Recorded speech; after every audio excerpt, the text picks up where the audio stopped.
He didn't yell. He didn't beg. He just stood in the rain and watched them tow away the only thing left of his wife. And the woman who ordered it done? She was 30 floors up, straightening her blazer for a meeting that was about to destroy everything she'd spent a decade building. And she didn't even know his name yet. This is the story of a billionaire who looked at a man and saw a truck, and a man who looked at the world and still chose to save someone who never deserved it. Hit like, drop your city in the comments. Let me see how far this story travels. The rain came down in sheets over Atlanta that Tuesday morning, the kind of cold, relentless October rain that doesn't announce itself. It just arrives and refuses to leave. The kind that soaks through a jacket in 40 seconds and turns every parking lot into a shallow river. Mason Reed didn't mind it much.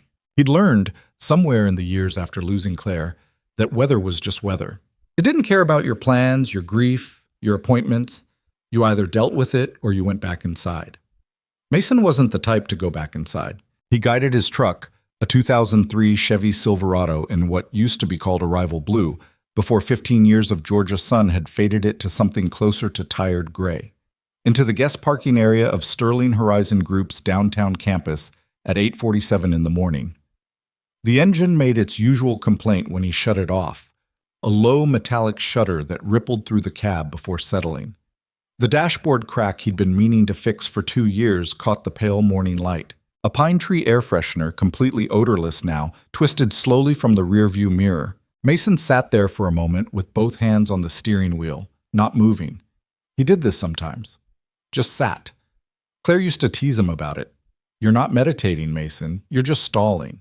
And she wasn't entirely wrong, but it wasn't stalling, not exactly.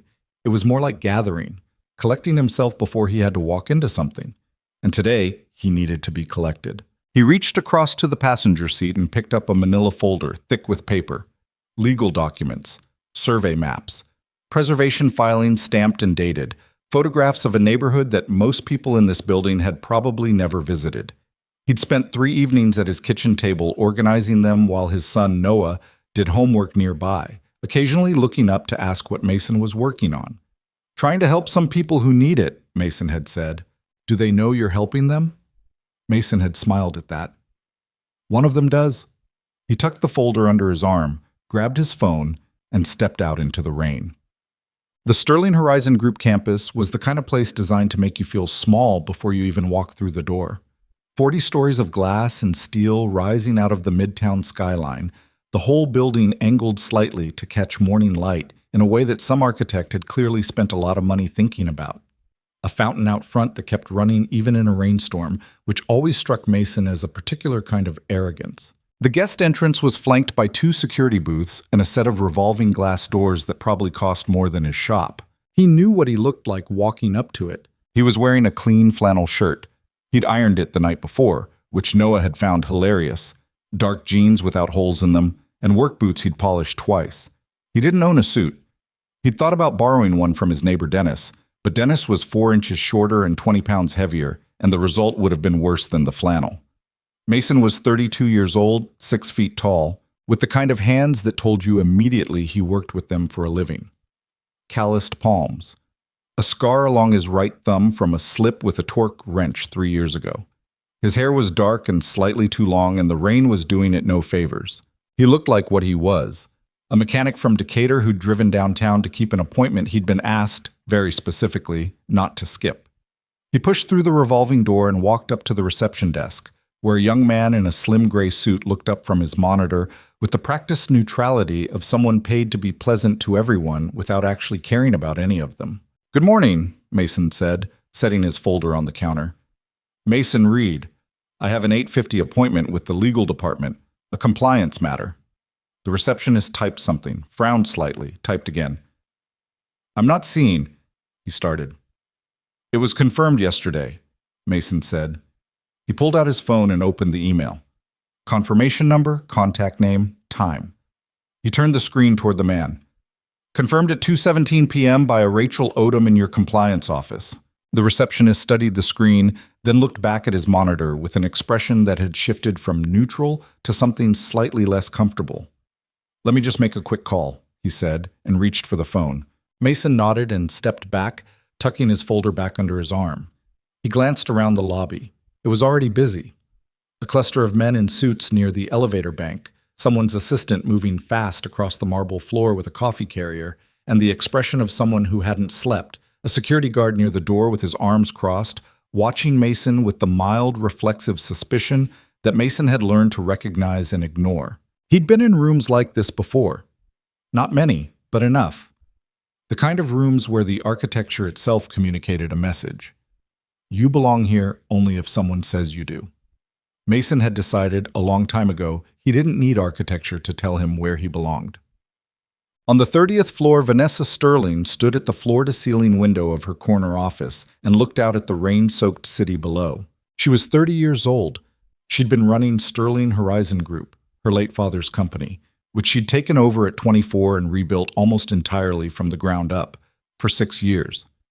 In that time, she'd tripled the company's revenue, navigated 2 regulatory investigations, and turned a stagnant real estate holding firm into a development powerhouse with projects across 7 states. She had been on the cover of Atlanta Business Chronicle twice. She had been profiled in Forbes. She had, by most measurable definitions, done everything right. She also hadn't slept more than 5 hours in 4 days. The East Side Corridor project, the largest redevelopment undertaking Sterling Horizon had ever attempted, a $340 million overhaul of a 12-block stretch of East Atlanta, was closing its final investor round today. The meeting started at 10. 14 investors in that room, including the Callaway Group out of New York, who were bringing $80 million to the table and had flown in last night specifically for this. Everything had been moving perfectly. Everything had been moving perfectly until about 48 hours ago, when a woman named Eleanor Marsh, 81 years old, had lived in the East Side neighborhood for 53 years, had called the Sterling Horizon General Line and asked, very politely, why there were demolition notices taped to the doors of houses that people were still living in. Vanessa's executive partner, Daniel Cross, had handled the call, had told Eleanor Marsh it was a clerical error, and had flagged the issue internally as resolved pending review. Vanessa had seen the flag. She'd assumed Daniel was handling it.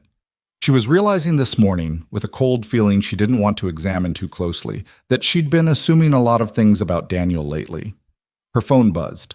Her assistant, Priya, Callaway delegation arriving at 9:30, conference room prepped, catering confirmed. Vanessa typed back, "Good. Make sure the overflow parking on level 2 is cleared. I don't want the Callaway people circling." She was already moving to her desk when something outside the window caught her eye. 3 floors below, visible through the rain from her angle, the guest lot adjacent to the executive entrance held one vehicle that did not belong there. A faded blue pickup truck. Old, battered, parked in a space clearly marked for corporate guests and visitor validation. Vanessa stopped. She didn't know who it belonged to.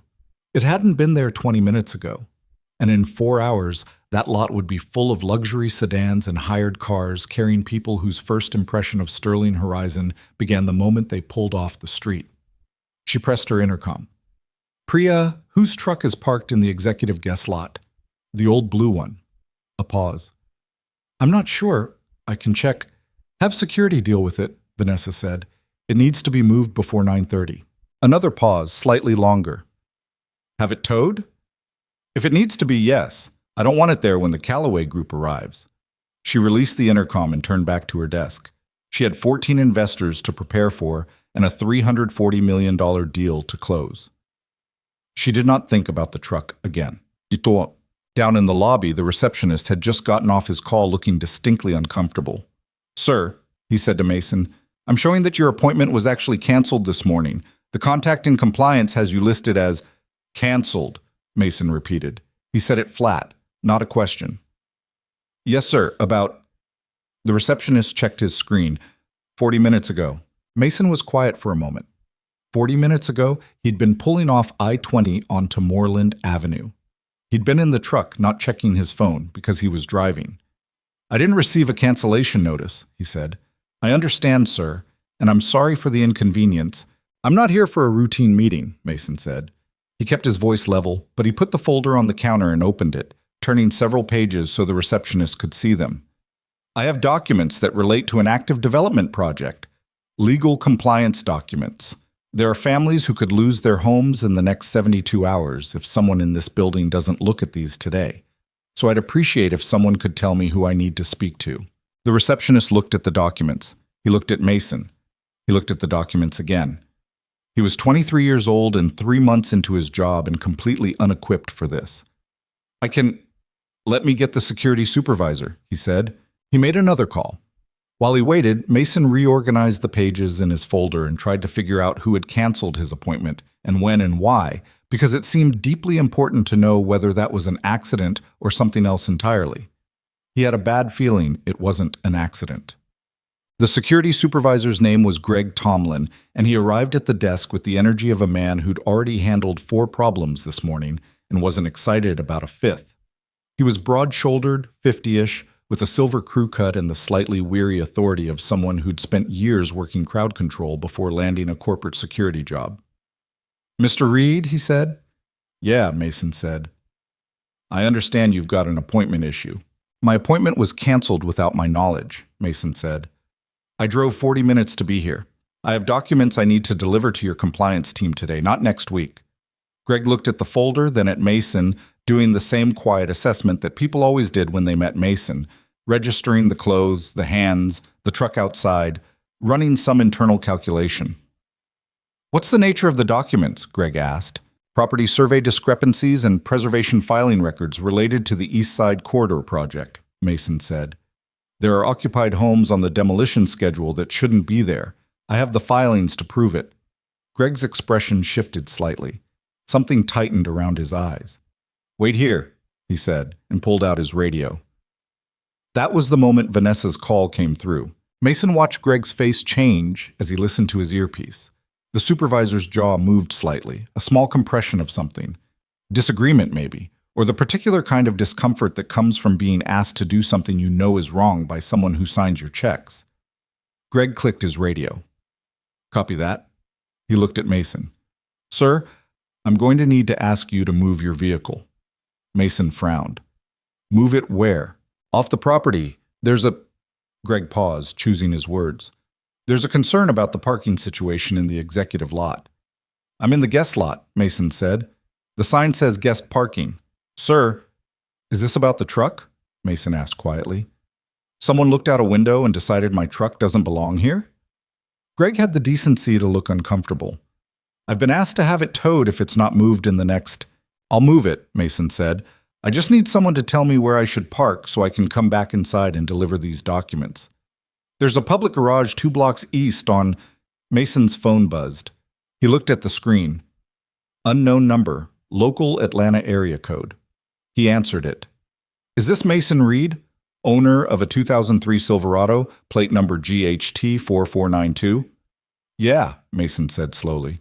"This is Falcon Towing. We've been dispatched to your vehicle at Sterling Horizon Group. Just calling to let you know we're on site." Mason turned around and walked fast toward the revolving door. He pushed through it into the rain just in time to see the back end of his truck rising off the ground. "Hey!" He was already moving, already cutting across the wet asphalt. "Hey, stop! That's my truck!"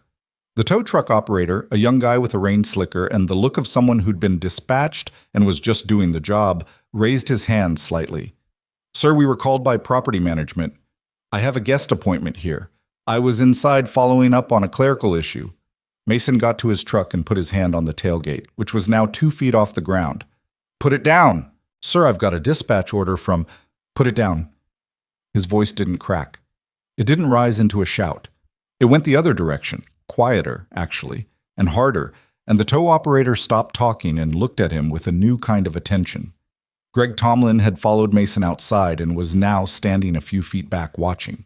"Greg," Mason said, not looking away from the truck, "you know this is wrong.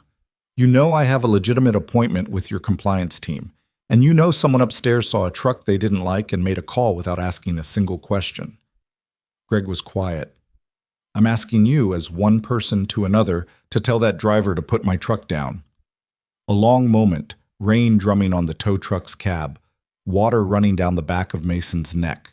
Greg keyed his radio, said something quietly. The tow operator looked at his phone, shrugged, started lowering the truck. And then Greg's radio crackled again, louder this time, a woman's voice, sharp, clipped, clearly not interested in debate. "Mr. Tomlin, I said have it removed. Do I need to clarify the directive?" Greg's face went still. He pressed the radio again. Understood, ma'am. He looked at Mason. Something in his expression said, I'm sorry. I genuinely am, and I can't help you. Sir, he said quietly, you need to step back from the vehicle. Mason looked at him for a long moment.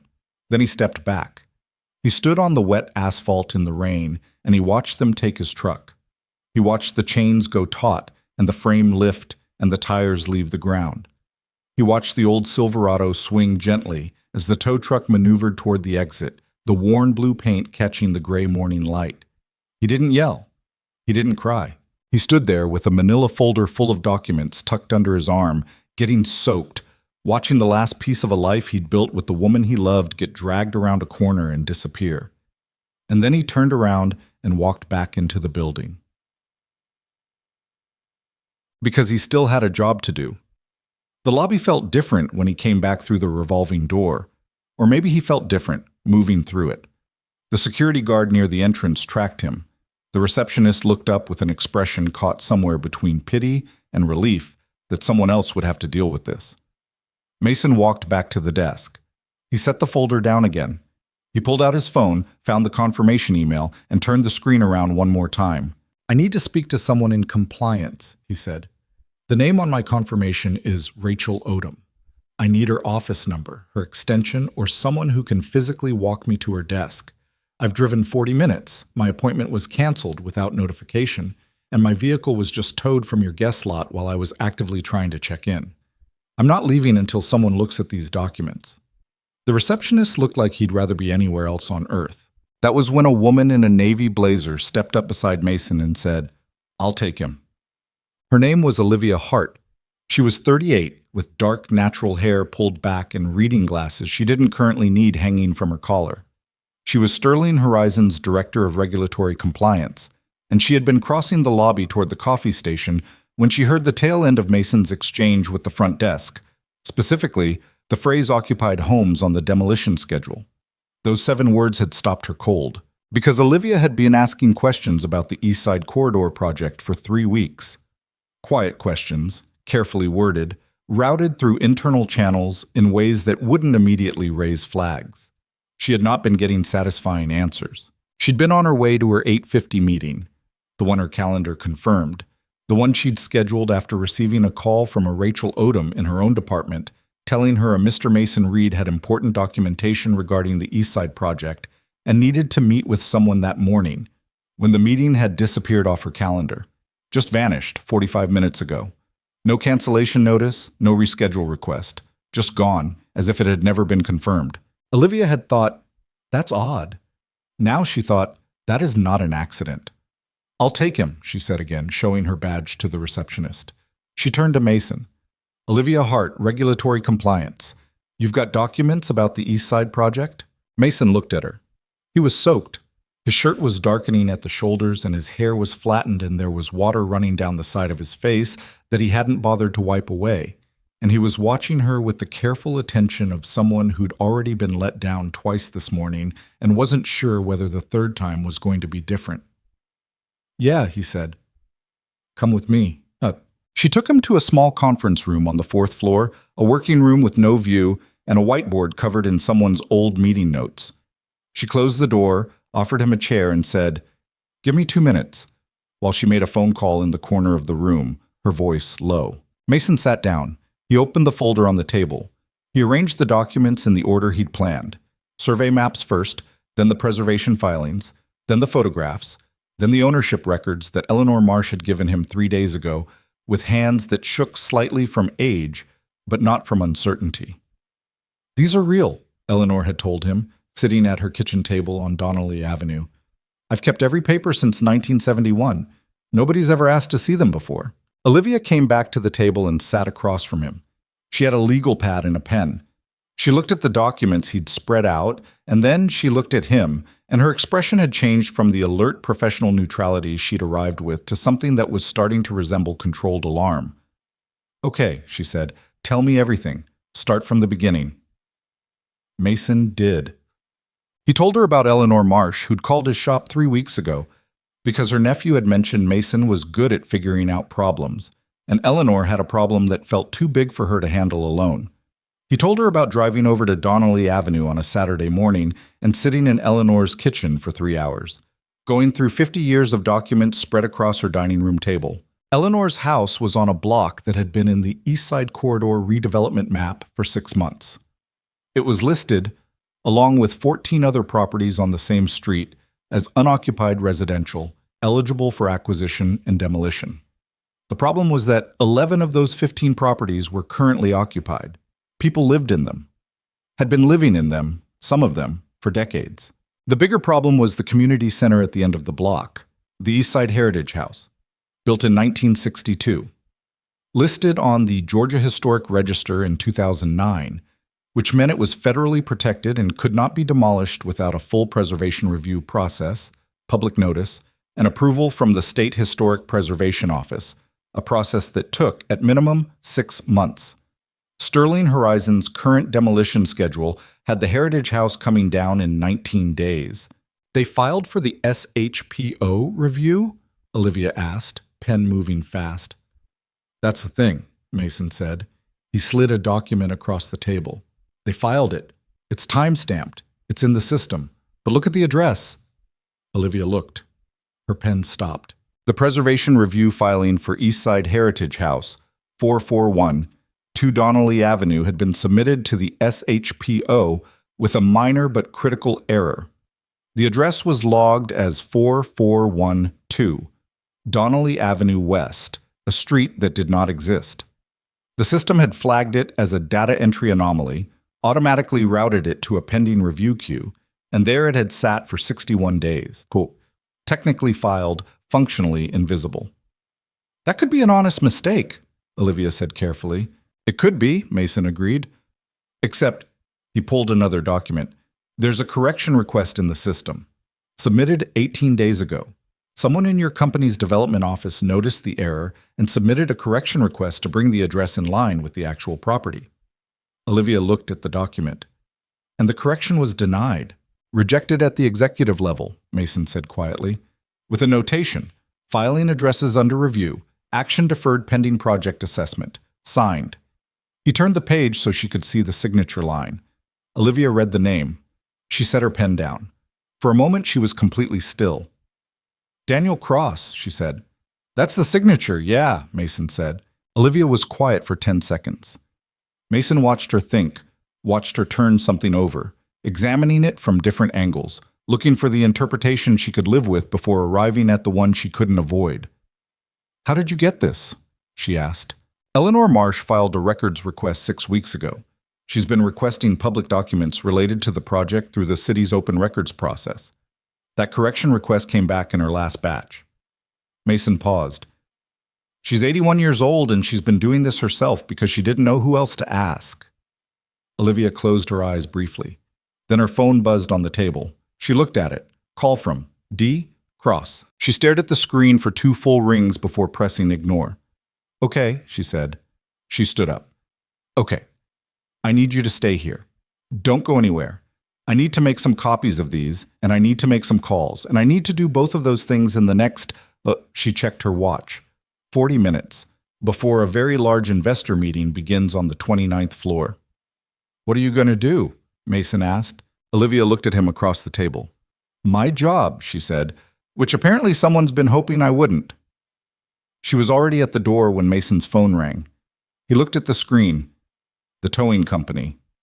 He answered it. Mr. Reed, this is Falcon Towing Dispatch. We need to let you know there was an incident during transport of your vehicle. The driver clipped a concrete barrier at the I-20 ramp on entry. There's significant damage to the front left panel, and Mason stopped hearing the specific words at some point. He heard the tone of them, apologetic, legal disclaimer-ish, the voice of someone reading from a script designed to manage liability. And he sat there in the small, windowless conference room with the phone against his ear and looked at the wall. Olivia had paused in the doorway when she heard him go quiet. She watched his face. Mason's expression didn't collapse. That was the thing. It didn't collapse. His jaw tightened slightly, and he blinked once, slowly, and he breathed in through his nose. That was all. When the towing company finished its prepared statement, Mason said, Okay, I'll need the full damage report in writing. Can you email that to me? He gave them his address, confirmed the impound location, and hung up. Olivia was still in the doorway. Truck, she said quietly. Damage during tow. He paused. Front panel? Probably the frame alignment. Maybe more. I'm sorry, she said, and she meant it. You could hear it, plain and direct, not the hollow kind. Mason nodded once. He looked at the document still spread on the table in front of him. That truck was my wife's, he said. Not dramatically, just as a fact, offered plainly, the way you offer something true. She passed away 4 years ago. My son was 6. We drove that truck home from the hospital the day he was born. He paused. I know it looks like what it is, an old truck with 200,000 miles on it. But he didn't finish the sentence. He didn't need to. Olivia stood in the doorway for a moment and didn't say anything, which was the right thing to do. Then she said, I'll be back in 30 minutes, and left. Yes, Mason sat alone in the conference room. He thought about Noah this morning, 10 years old now, eating cereal at the kitchen table, telling Mason very seriously that he'd read online that the record for eating a bowl of cereal was 11 seconds and he was planning to break it. Mason had told him that was unsanitary. Noah had said that was the point. They'd argued good-naturedly about it for 5 minutes, and Mason had been running late because of it and hadn't minded at all. He thought about Claire, who had named the truck. She'd done that. Named inanimate objects. The truck was Gerald. Their kitchen table was referred to as the Parliament. The ancient washing machine that had finally died 2 years ago had been called Margaret, and when it stopped working, Claire had stood in the laundry room looking at it for a long moment before saying, very solemnly, Margaret, you served honorably. He thought about the green notebook in the glove compartment. He'd put it there after Claire passed because the glove compartment was where the truck kept its important documents, and the notebook was important. It was full of her handwriting.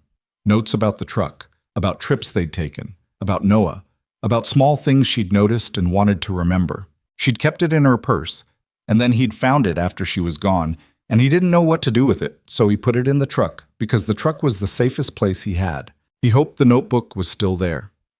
He sat in the conference room and waited, and outside the rain kept coming down. Olivia moved fast. She went to her office first, locked the door, and made 3 phone calls in 17 minutes. The first was to Rachel Odom, who confirmed that yes, she had scheduled Mason's appointment, and yes, it had appeared canceled on her end at 8:02 a.m. with an authorization code that pointed back to Daniel Cross's assistant.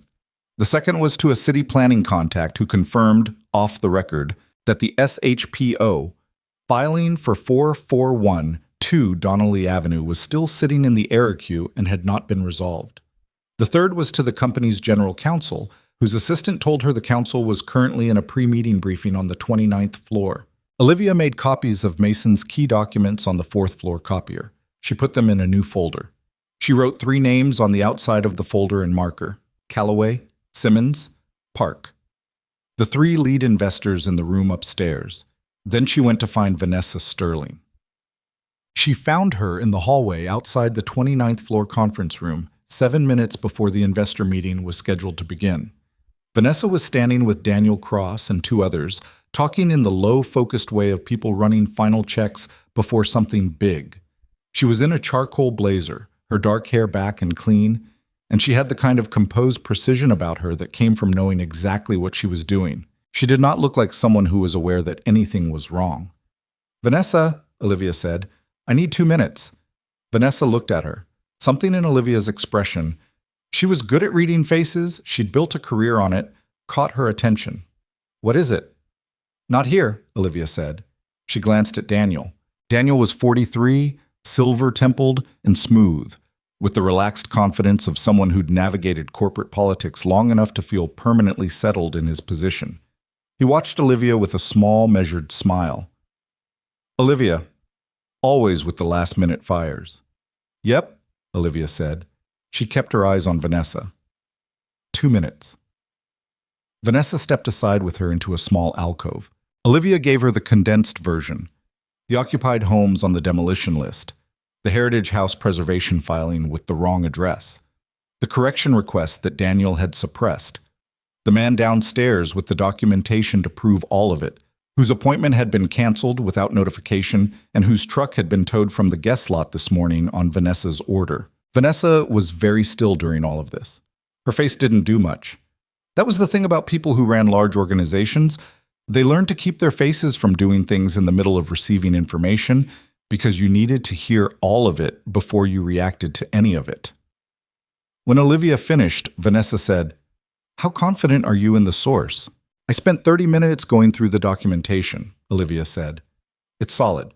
The SHPO filing error is real, the suppression notation is real, and a man named Mason Reed has been sitting in a fourth-floor conference room for the last 40 minutes in wet clothes because he drove here specifically to make sure someone saw it before the demolition crews got called." A beat of silence. "Show me," Vanessa said. "The meeting? Show me the documents first." Olivia handed her the folder. Vanessa opened it. She looked at the survey maps, the preservation filing, the correction request with Daniel's name at the bottom.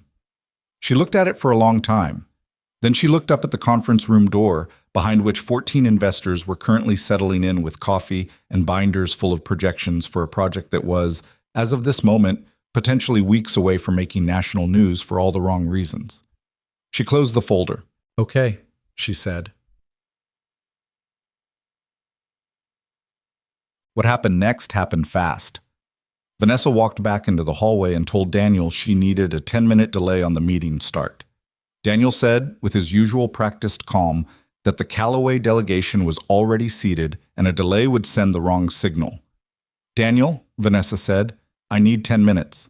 Something shifted in his expression then. Subtle. The kind of thing you'd miss if you weren't watching for it. A recalculation. A reassessment of how much she knew and what that meant. "Of course," he said smoothly. "I'll let them know." Vanessa turned to her assistant, Priya. "Bring the man from the fourth-floor conference room up here. His name is Mason Reed." Priya blinked. "Right now?" "Right now." She walked into the conference room and Olivia followed, and Daniel, after a moment's hesitation, followed too. The Callaway lead, James Callaway, 62, Houston money, the kind of man who'd been in enough rooms like this to know immediately when something had changed, looked up from his water glass. "Vanessa," he said pleasantly. "Small delay?" "Brief one," she said. She sat at the head of the table. She put Olivia's folder in front of her. She kept her hands flat on the table and looked at the room with the steady expression of someone who has made a decision and is no longer uncertain about it. "There's something you all need to see before we begin." Mason walked into that room 5 minutes later, still in his wet flannel shirt, folder under his arm, with Priya leading him through the door like she wasn't entirely sure this was a good idea. He stopped in the doorway and took in the room. Long conference table, 14 people, floor-to-ceiling windows behind them all looking out at the rain, and at the head of the table a woman he hadn't met yet, in a charcoal blazer, watching him with an expression he couldn't quite read. "Mr. Reed," the woman said, "I'm Vanessa Sterling. I understand you've been trying to get these documents to my compliance team since yesterday." "Since last week, actually," Mason said. A beat. "Please sit down," she said. He did. And then Daniel Cross, still standing near the wall, spoke up with the smooth control of someone who's losing ground and knows it and won't let it show. "Vanessa, with respect, I think we should be careful about—" He paused, and for just a moment there was a slight shift in his tone, something that couldn't quite decide whether to be dismissive or threatening, bringing in outside parties who may not fully understand the complexity of a project of this scale. "This gentleman is a—" He glanced at Mason. "Mechanic. He's working from documents provided by a local resident who may not have full context for how large-scale redevelopment operates." The room was quiet. Mason looked at Daniel Cross. Then he looked back at the folder, opened it, and placed the correction request. The one with Daniel's name and authorization code at the bottom, in the center of the table. "A man doesn't need expensive clothes," Mason said quietly, "to recognize when families are about to lose their homes." Nobody said anything for a moment.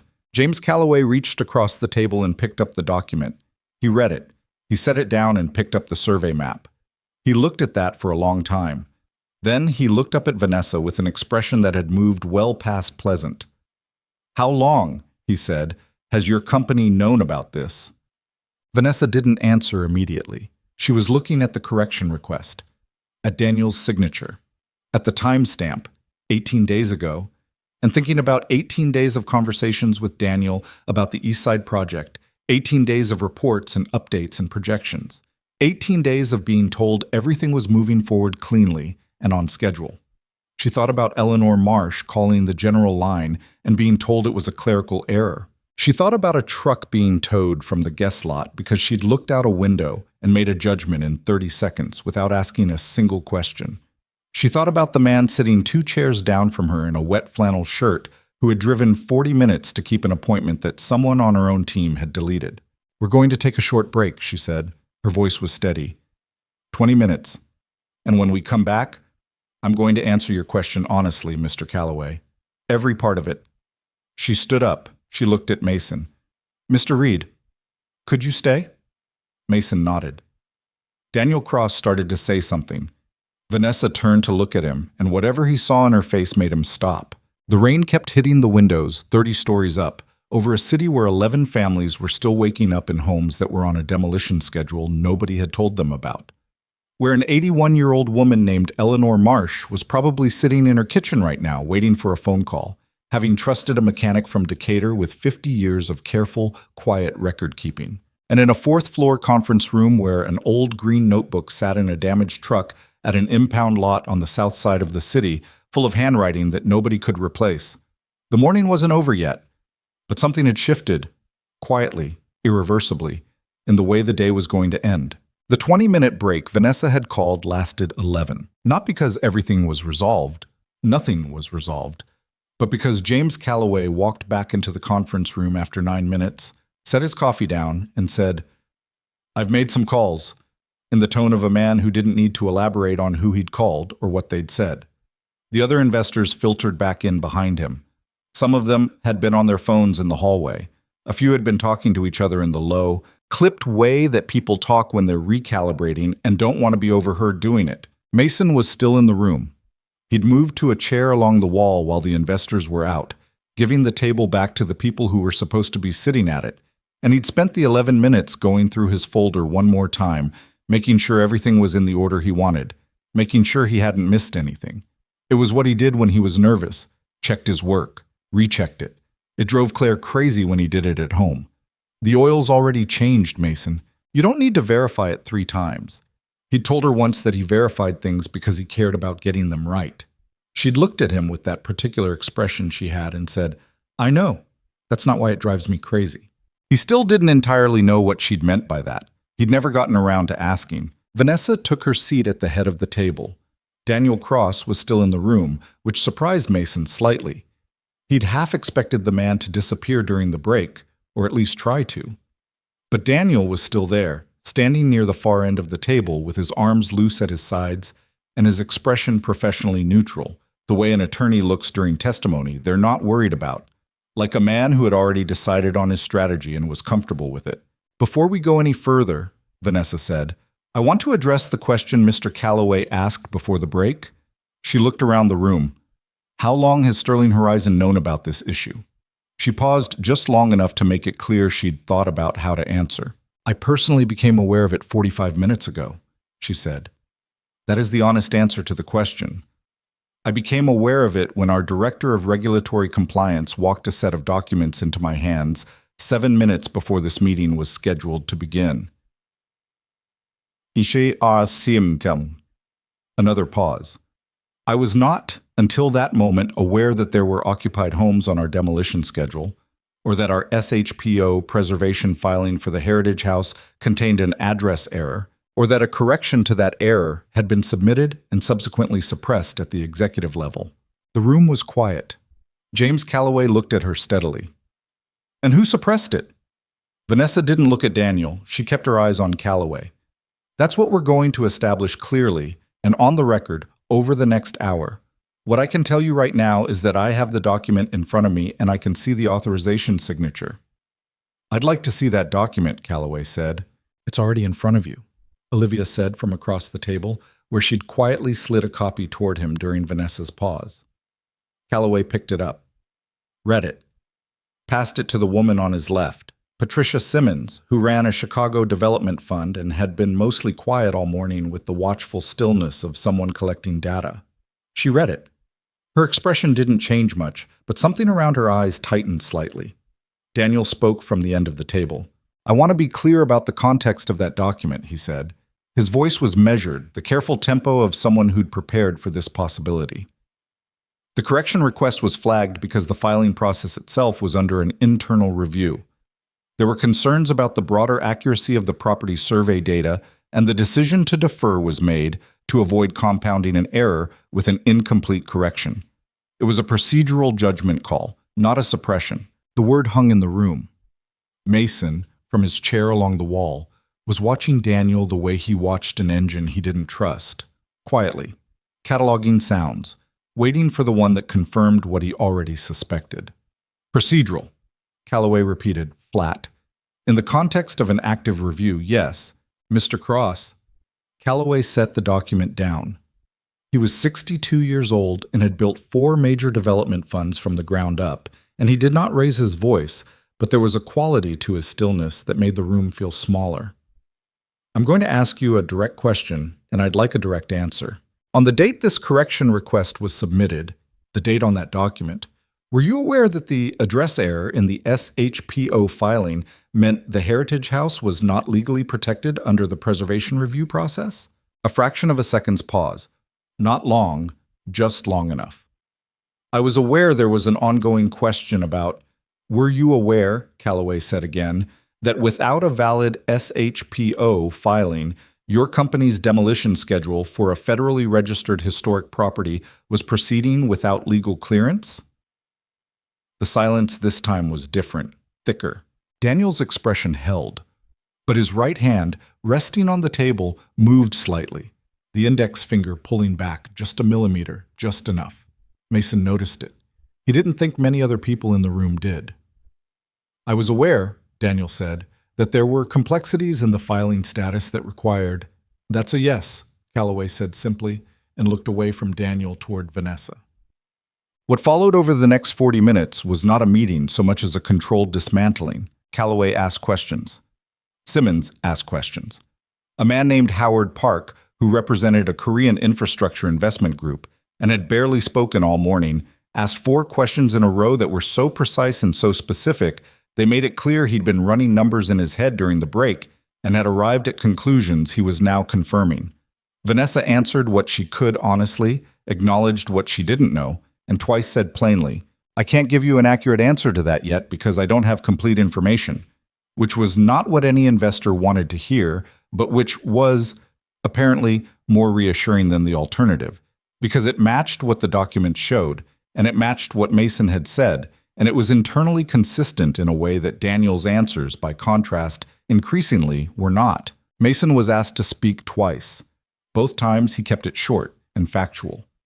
He described how Eleanor Marsh had contacted him, what she'd provided, what the record showed.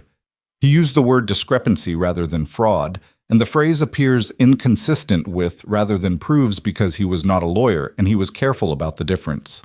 Both times he finished, Olivia added a note or confirmed a document reference, and the investors asked follow-up questions of her rather than him, which was appropriate. She was the professional with access to the full picture.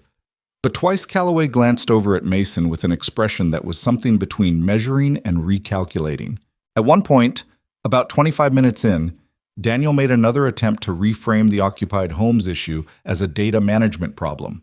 Legacy survey data, third-party GIS, contractor errors, these things happen in projects of this scale.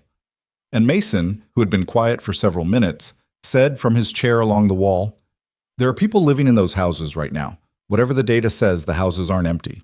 You can go stand on Donnelly Avenue and knock on any door, and a person will answer it. Jars." It wasn't aggressive. It wasn't emotional. It was just the kind of specific, unarguable fact that made the reframing collapse under its own weight. Daniel looked at him. For a moment, just a moment, the professional neutrality slipped and something colder showed through. It was the look of a man who was accustomed to being the smartest tactician in any given room and had just registered that someone he'd completely discounted was causing him real problems. Mason met his eyes and didn't look away.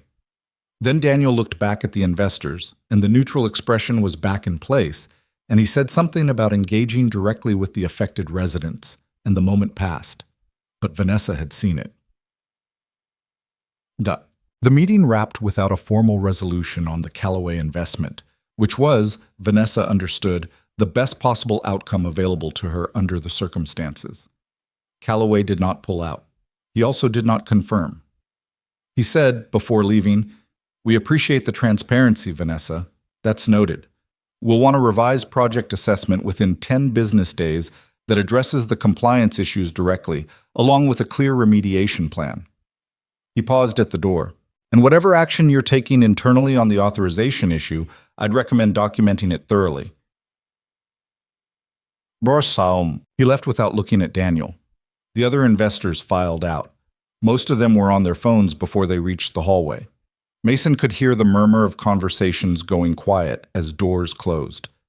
When the room had emptied down to Vanessa, Olivia, Daniel, and Mason, it was very quiet for a moment. Daniel spoke first. "Vanessa," he said, "whatever you're thinking right now, I want you to slow down. We have options here. This can be managed. The documentation—" "Daniel," Vanessa said, "has significant contextual gaps that—" "Daniel." Her voice didn't rise. It went quieter, which was worse. "I need you to go to your office and stay there.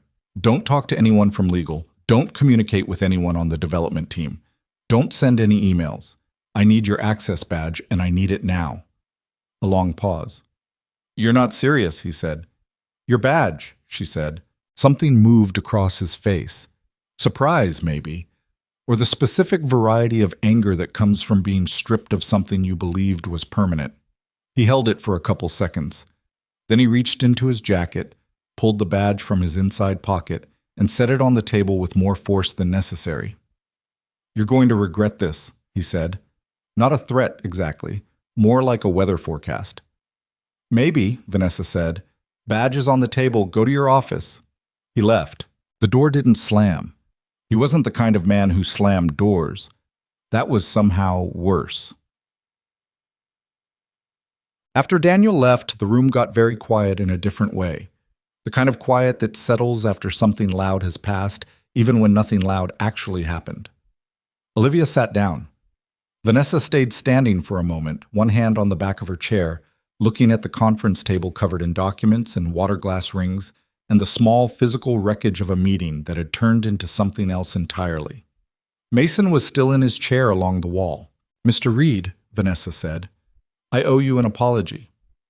"You don't need to—" "I gave the order to have your truck towed," she said. "I looked out my window, I saw a vehicle I decided didn't belong there, and I gave the order without asking a single question. I didn't check the visitor log. I didn't ask security who it belonged to. I just—" She stopped. "I made a decision about what I was looking at before I knew anything about it." Mason was quiet for a moment. "How'd that work out?" he asked. It wasn't mean. The way he said it, it wasn't a shot. It was just a question. Slightly dry, slightly honest, the way someone talks when they're too tired for performance. Olivia made a sound that was not quite a laugh. Vanessa looked at him for a moment, and something in her expression shifted. Not collapsing, but loosening slightly, like a grip releasing by a few degrees. "Not great," she said. "No," Mason agreed. It didn't. He stood up, picked up his folder, and looked at Vanessa. "I appreciate you letting me in the room. What happens now with the project? That's your call and theirs." He nodded toward the door where the investors had gone. "The important thing is that Donnelly Avenue stays standing long enough for someone to sort the survey records out properly. That's all Eleanor was asking for." "Eleanor Marsh?" Vanessa said. "Has she been notified?" "I'll call her on my way to the impound lot," Mason said. "She's been waiting since this morning." Vanessa said, "I can have someone drive you to the—" "I'll get a cab," Mason said. "I'm fine." He said it without any particular edge, which somehow made it land harder than if he'd said it with one. He picked up his jacket, which was still wet, and walked to the door. He was almost through it when Vanessa said, "Mr. Reed." He turned. "I'm sorry about the truck," she said. "The damage? Whatever the tow company is responsible for, I'll make sure Sterling Horizon covers it, whatever the cost." Mason nodded once. I appreciate that. He paused. It's not really about the cost, though. He left. The Falcon Towing impound lot was on a stretch of industrial road south of I-20, the kind of place that looked like it had been dropped there by accident and nobody had bothered to move it since. Chain link fence, a small plywood-walled office with a space heater visible through the window, and 3 rows of impounded vehicles in various states of distress, arranged with the casual disorder of things that have been dragged here and left to figure it out. Mason's truck was in the second row. He saw it before he was through the gate, and he slowed slightly, the way you slow when you're preparing yourself for something. The tow operator hadn't been exaggerating on the phone. The front left panel was crumpled into the wheel well, not catastrophically, but significantly, the kind of damage that meant the alignment was gone and probably the frame was affected. The left headlight housing was cracked. There was a new scrape along the driver's side door that hadn't existed this morning. The truck sat crooked, leaning slightly to the left as if it was tired. Mason stood in front of it for a minute. The impound lot manager, a wide man named Terry with a clipboard and the air of someone perpetually waiting for the next problem, came out of the plywood office and watched him. That's the one from this morning, Mason said, not looking away from the truck. Yeah, Terry said. Listen, our driver already filed the incident report. I know. I got the call. Mason walked to the driver's side and tried the handle. Unlocked. He opened the door. It protested, a grinding metallic sound it hadn't made this morning, and leaned in. The green notebook was in the glove compartment. He exhaled. He'd been holding something in his chest since the phone call, something he hadn't let himself examine too closely, and when he saw the notebook sitting there, small, soft-covered, slightly worn at the corners, he felt it release.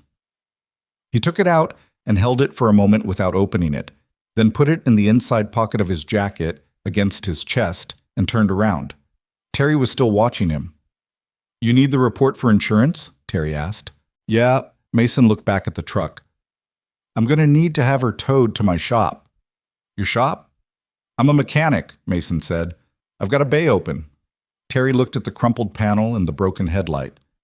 That's a lot of work, he said, not unkindly, just accurately. I know what it is, Mason said. Bob.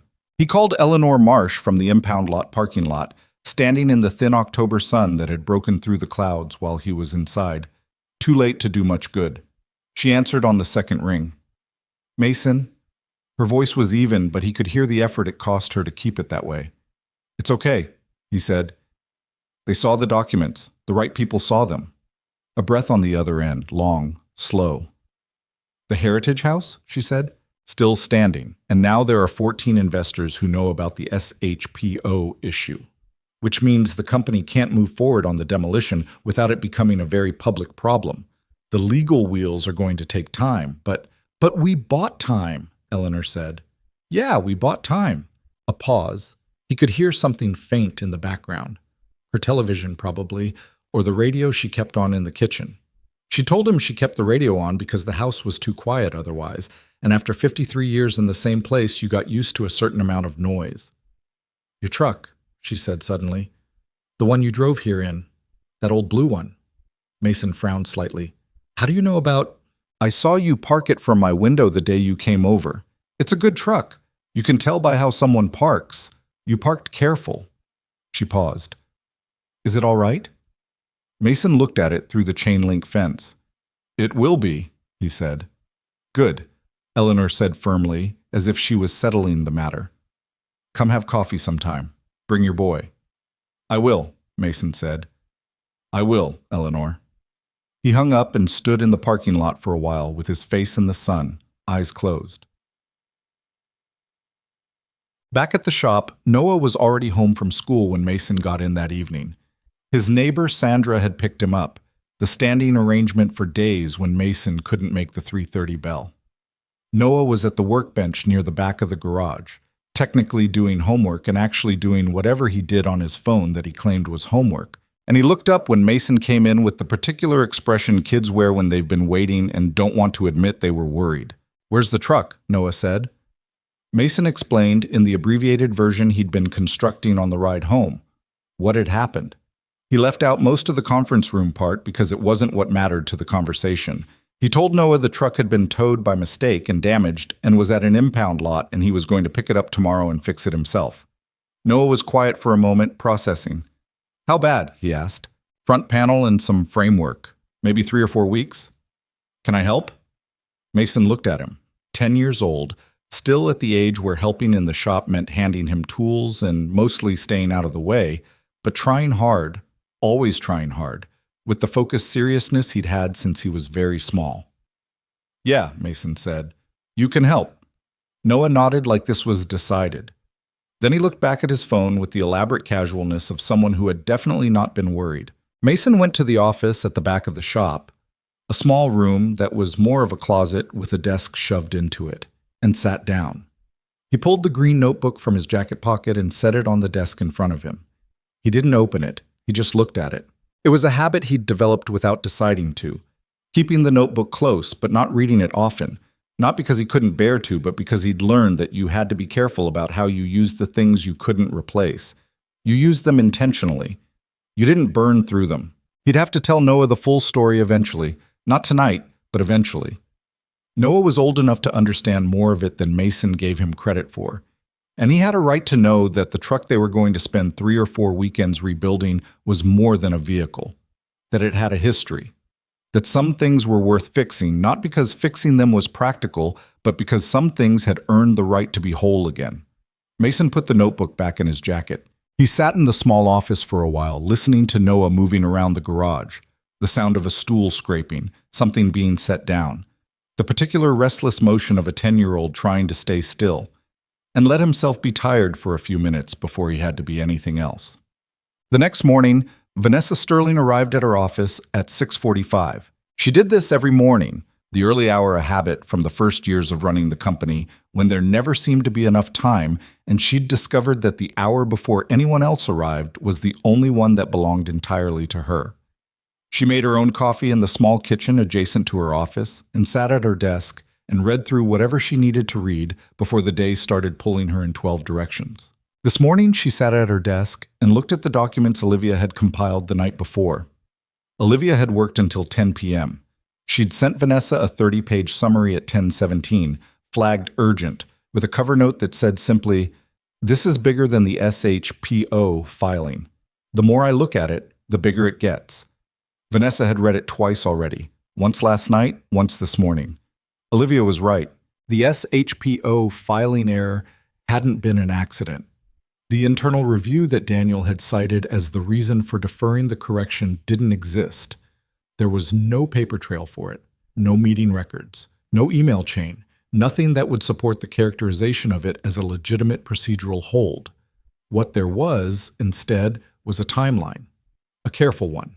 The correction request had been submitted on October 3rd by a junior analyst in the development office named Kevin Park, no relation to the investor, who had noticed the address discrepancy during a routine data audit and flagged it in good faith.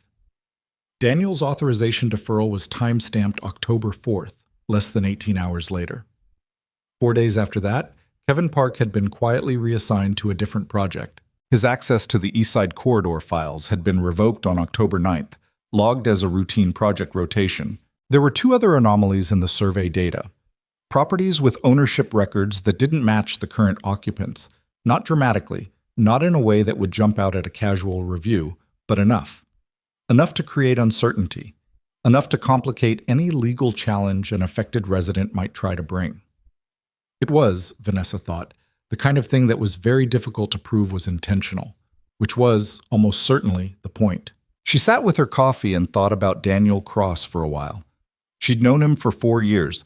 He'd been brought in by the board as an executive partner when Sterling Horizon first started scaling up, and he was genuinely good at what he did, the relationship management, the investor architecture, the long-game strategic thinking. She'd relied on him. She'd trusted him with significant authority because he'd earned it, or seemed to. She was now sitting with the question of how much of what she'd taken as earned was actually manufactured, and how much she'd wanted to believe it because it was easier than watching everything closely herself. That was not a comfortable question. She picked up her phone and called the company's outside counsel, Diane Wu, whose firm handled Sterling Horizon's significant legal matters, and who had been retained specifically because she was the kind of attorney who told clients things they didn't want to hear. Diane answered on the third ring with the alert focus of someone who didn't receive calls at 6:45 in the morning and understood immediately that it meant something. "I need a meeting today," Vanessa said. "You and me. No one else from your firm yet. I've got documentation of what looks like deliberate suppression of a regulatory filing, possible survey data manipulation, and a personnel action that may have been intended to prevent internal disclosure. I need to know what I'm actually looking at before I decide how to move." A pause. 7:30, Diane said. 7:30, Vanessa confirmed. "My office." She hung up and looked back at the documents. Outside, Atlanta was beginning its morning traffic building on Peachtree, the sky doing something uncertain between overcast and clear, the city getting up and going about its business regardless. Vanessa thought about something Mason Reed had said, not in the conference room, but in the lobby, when Olivia had first brought him to her attention. She hadn't been there for it, but Olivia had quoted it to her afterward, almost verbatim, the way you quote something that stays with you. "I know it looks like what it is, an old truck with 200,000 miles on it." But just that. The sentence stopping there, not finishing, the way the most honest sentences sometimes didn't need to. She thought about what was inside an old truck that looked like nothing. She thought about a green notebook she'd only heard described. She thought about a man who'd driven 40 minutes in the rain to deliver documents for an 81-year-old woman he barely knew, who'd stood on wet asphalt and watched them take his truck, and then turned around and walked back through the door because he still had something to do. Vanessa was not, by nature, a person who spent a lot of time on self-examination. She'd always felt vaguely suspicious of it, the way it could become a substitute for action, a way of feeling like you were doing something important while actually just sitting with yourself. But this morning she was sitting with something that didn't feel comfortable, and she wasn't going to look away from it. She'd spent 6 years building something. She'd worked hard, she'd made good decisions more often than bad ones. She'd rebuilt a company from a struggling holding firm into something that mattered. She was proud of that, and the pride was earned. But she'd also built walls. Not consciously, not with any intent, but incrementally. The way you stop noticing certain things when you're moving fast, when you're looking at the scale of things and not the texture. She'd stopped looking at certain things closely because it was easier and because she'd trusted people she'd appointed to look at them for her. She'd looked out a window and seen a truck that didn't belong. She hadn't seen a man at all. She was trying to sit with that honestly, without turning it into something manageable or finding a way to make herself feel better about it. It was uncomfortable, and she thought it was supposed to be. Her coffee was getting cold. She picked it up anyway. At 7:15, before Diane Wu arrived, Vanessa made one more call. Not to her attorney, not to Olivia, not to anyone at the company. She called the Falcon Towing Claims line and got a human being after 4 minutes on hold, which surprised her. She identified herself, gave Mason's plate number and incident report number, and said she needed the full repair estimate sent to Sterling Horizon's accounts payable department for immediate processing. The claims representative said the estimate was still pending an adjuster review. Vanessa said, "I understand. I'm also going to need the name and contact information for your operations manager because the damage occurred during a tow that was ordered by this company, and I want to make sure the full costs are covered without the vehicle owner needing to navigate an insurance dispute." The representative put her on hold again. While she was on hold, Olivia appeared in her doorway with another folder. More documents, printed and flagged with colored tabs. Olivia's particular organizational system that Vanessa had once teased her about and now understood was the only reason anything was findable at all. Olivia looked at her on hold. "Claims line?" she said. "Reed's truck," Vanessa said. Olivia nodded, set the folder on the desk, started to leave. "Olivia," Vanessa said. She turned. "You should have been briefed on the East Side project 3 weeks ago, when the first questions started coming up. I don't know why you weren't, but I should have made sure you were." Olivia was quiet for a moment. "That's true," she said. Not coldly, just accurately. "I'm fixing that," Vanessa said. "I know," Olivia said. "That's why I worked until 10 last night." She left before Vanessa could respond to that. The claims representative came back on the line and asked for an email address. Vanessa gave it and went back to waiting for her attorney, and the morning moved forward the way mornings do. Forward. without asking whether you were ready. 3 weeks later, Kevin Park, the young analyst who'd been quietly reassigned after flagging the address discrepancy, sat across from Diane Wu in a conference room and talked for 2.5 hours. He was 26 years old. He'd graduated from Georgia Tech 18 months ago. He'd been excited to get the job at Sterling Horizon because they were doing interesting things. He'd said, big things, and he'd wanted to be part of it. He'd noticed the address discrepancy during a data audit on a Wednesday afternoon and flagged it because that was what you were supposed to do when you noticed something wrong. He'd submitted the correction request on a Thursday morning. On Friday afternoon, Daniel Cross had called him into his office and told him, in terms Kevin had described as professional and completely impossible to argue with, that his skills would be better utilized on a different project. The reassignment had felt like recognition at the time, or Kevin had convinced himself it felt like recognition, because the alternative was harder to process. The alternative was that he'd been moved because he'd noticed something someone didn't want noticed. "When did you figure out that was what happened?" Diane Wu asked him. Kevin looked at the table. "When I read about the investor meeting in the company newsletter," he said. "When I saw that someone from outside had brought in the same documents I flagged, and the story was that it had been discovered through an external review." He paused. "I'm not stupid." "Nobody said you were," Diane said. "No." Kevin looked up. "But somebody acted like I was, or like I wouldn't notice, or like I wouldn't say anything."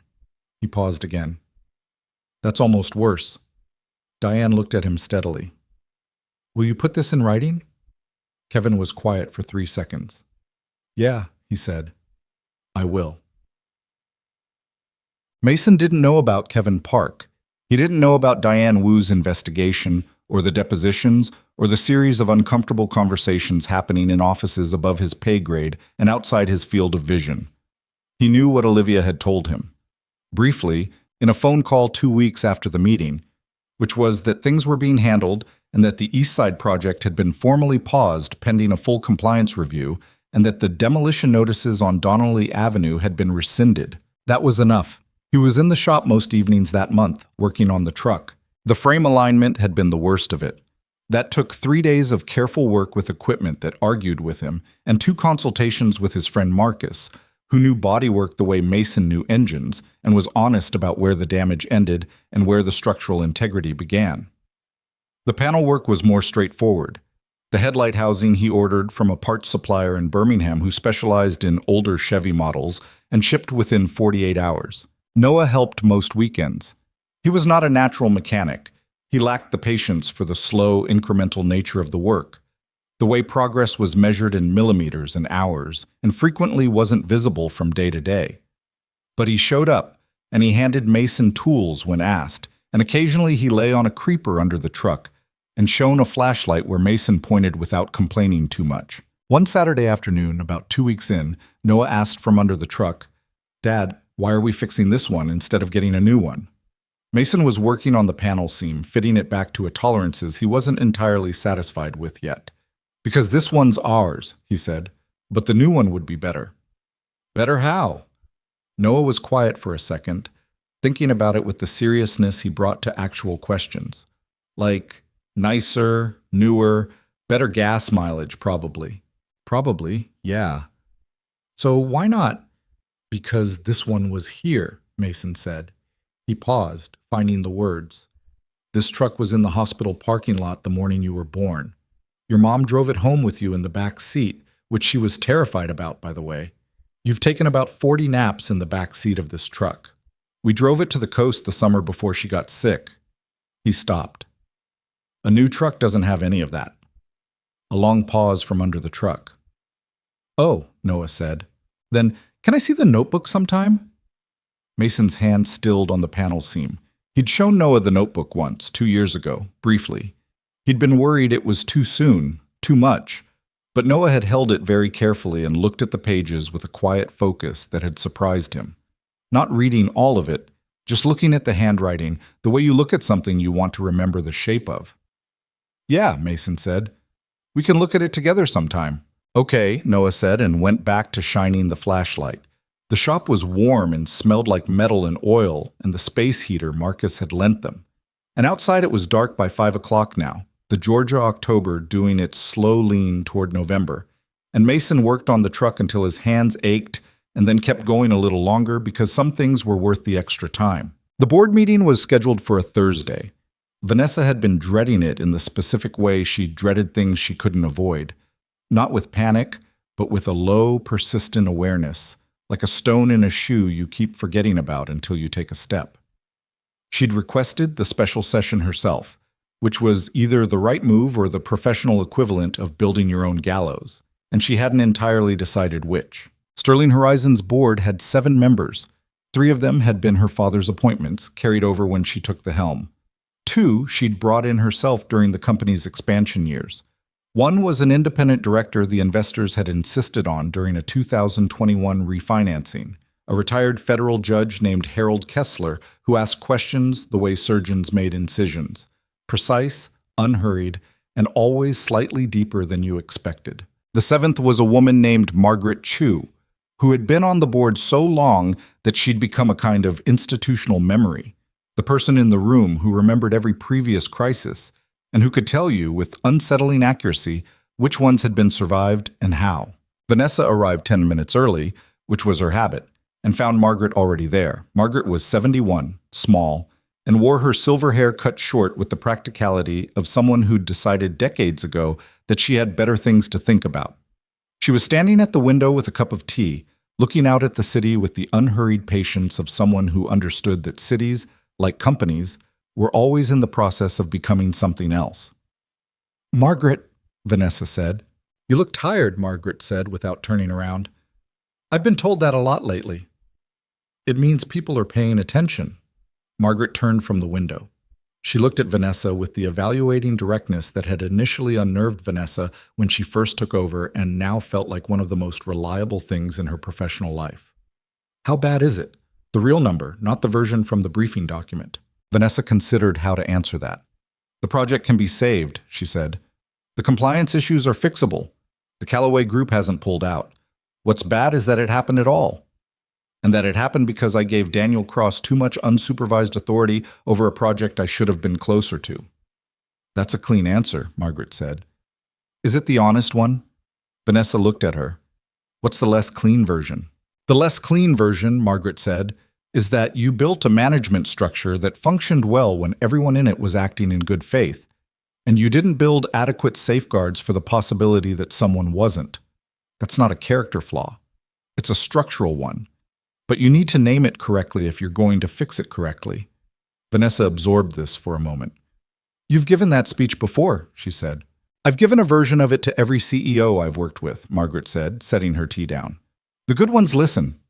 The other board members arrived in the next 10 minutes, and then the meeting began, and Vanessa did the thing she'd spent 15 years preparing herself to do, which was stand in front of people who had authority over her future and tell them the truth about something that reflected badly on her, precisely and completely, without softening the edges. She walked through the timeline, the SHPO filing error and its origins, Daniel Cross's authorization deferral, and Kevin Park's reassignment, the occupied homes, the Heritage House, the chain of assumptions and deliberate misdirections that had brought a $340 million project to the edge of a compliance collapse.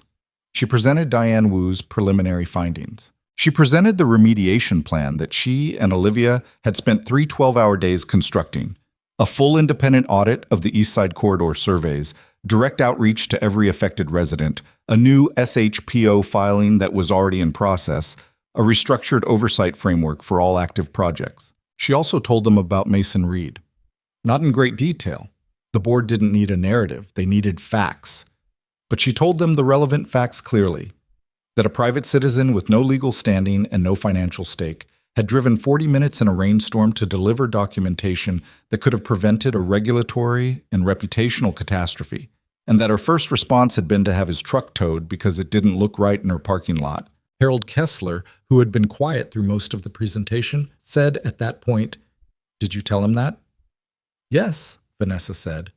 "What did he say?" Vanessa thought about it for a moment. "How'd that work out?" she said. A pause.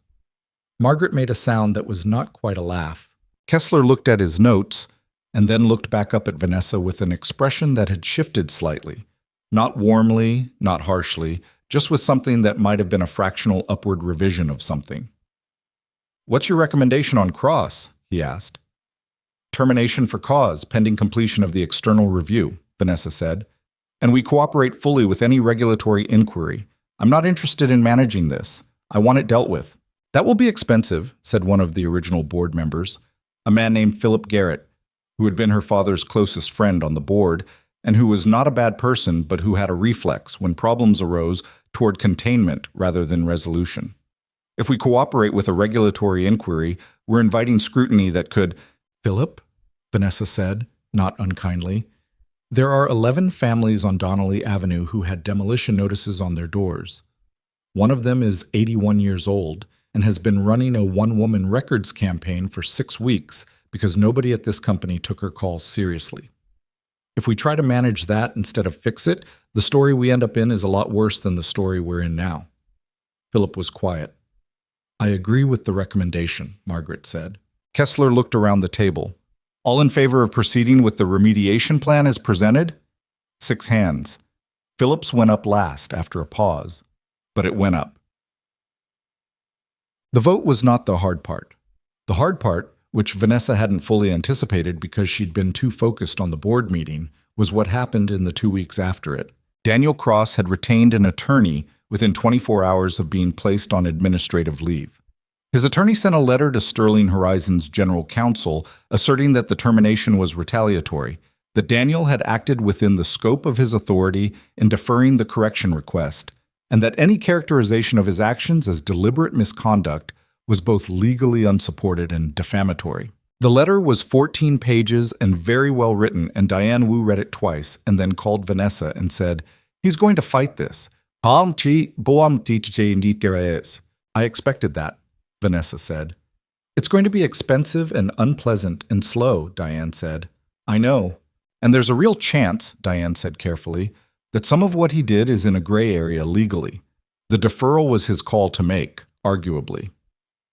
The personnel action on Park was handled through HR in a way that's technically defensible.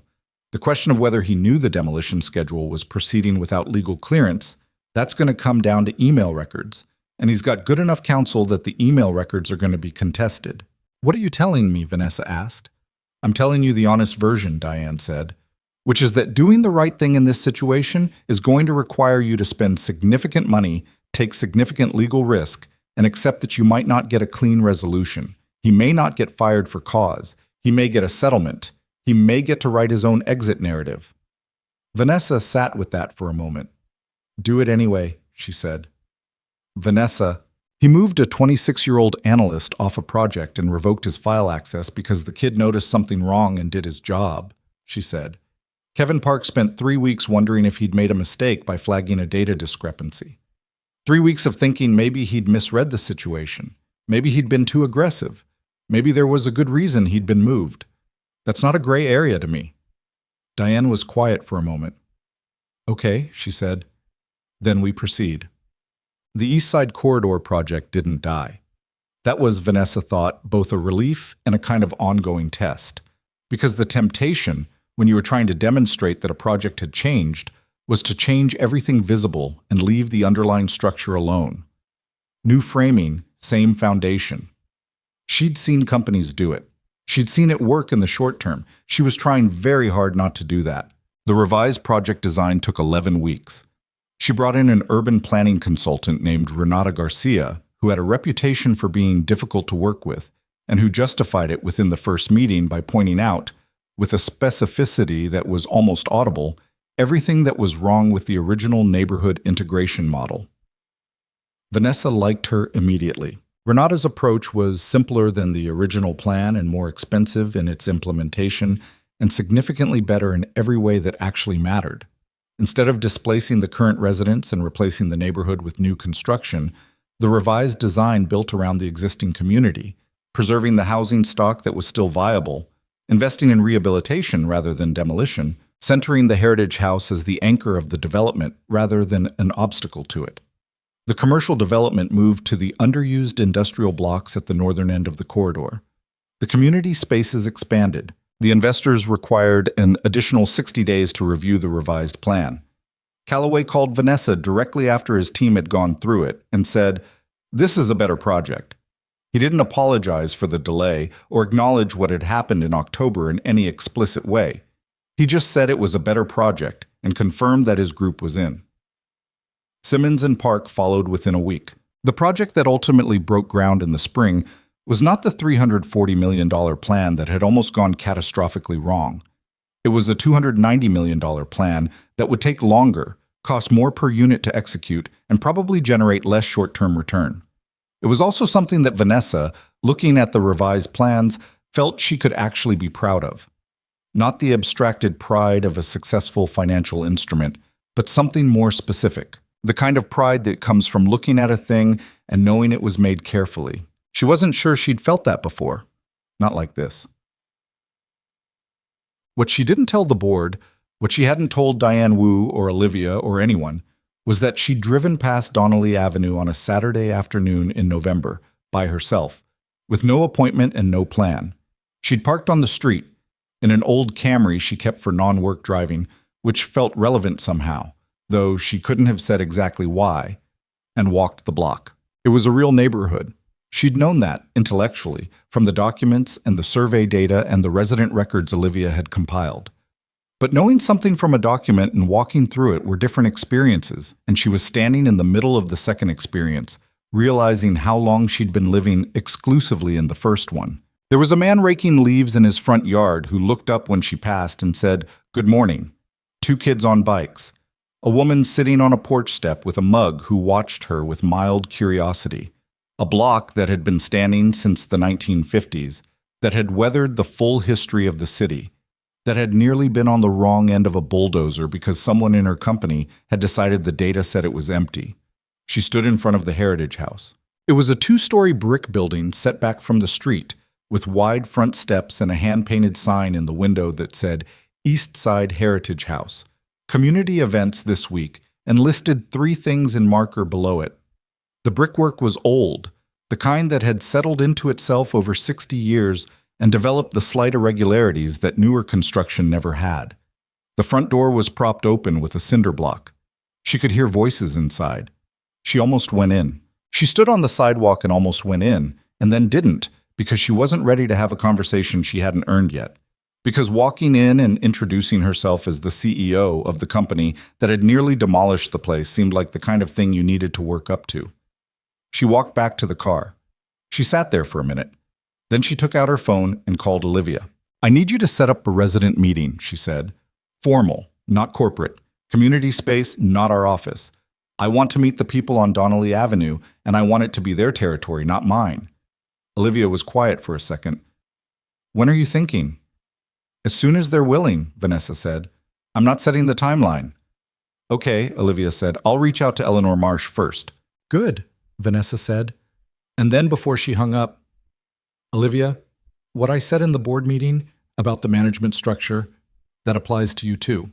You've been doing compliance work at this company for 3 years and nobody had you in the room when the East Side project was being designed. That's a structural problem and it's fixed going forward, but I'm telling you directly so there's no ambiguity about it." Olivia took a moment to respond. "I appreciate that," she said. "And for the record, I should have pushed harder to be in the room. I noticed I wasn't, and I told myself it was because the project was still in early phases. That was easier than making an issue of it." "Yeah," Vanessa said, "it usually is." She drove home through a city that was doing its Saturday afternoon business all around her, and thought about the things that were easier not to look at closely, and how long you could go without looking before the cost arrived.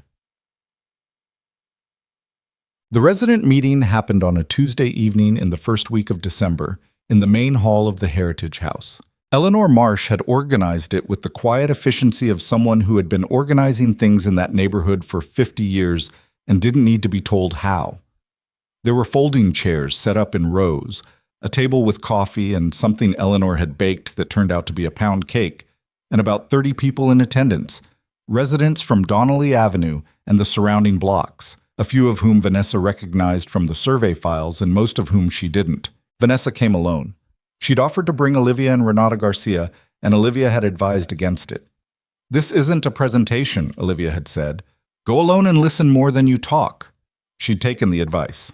Eleanor Marsh was smaller than Vanessa had imagined, compact and upright, with white hair and careful eyes, and the particular authority of someone who had been underestimated so many times that she'd stopped bothering to correct it and just waited for events to do it for her.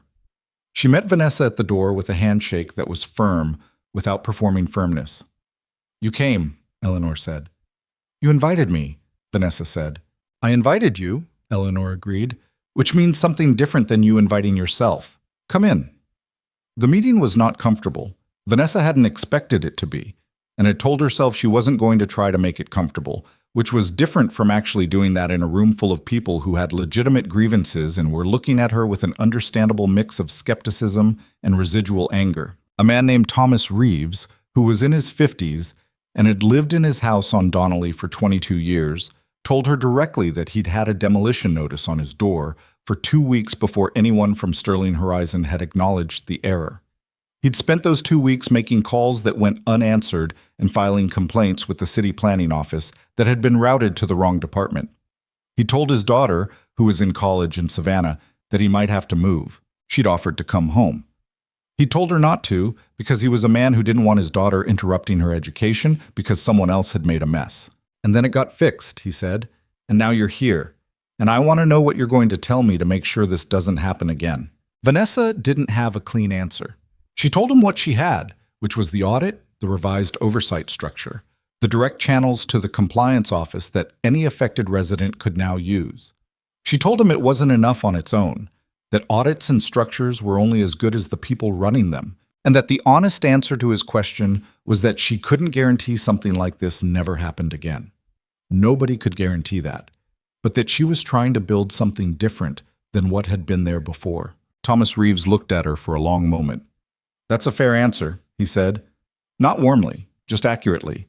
The way Mason had spoken accurately without warmth, and Vanessa was beginning to understand that this was what honesty sounded like from people who'd been given too many comfortable lies. She answered questions for 2 hours. Some of them were hostile, some were practical, some were both. She didn't get defensive. She didn't reach for talking points. She got things wrong twice. Once citing an incorrect timeline for a community consultation process, which Eleanor corrected with the precision of someone who had looked at the actual documents, and once misremembering a specific property address, which a woman named Deb Holloway corrected with the particular satisfaction of someone who'd been waiting for exactly that moment. Vanessa thanked them both for the corrections. After the formal meeting had wound down and people were getting coffee and talking in smaller groups, Eleanor found her near the back of the room and handed her a piece of pound cake on a small paper plate. "You did all right," Eleanor said.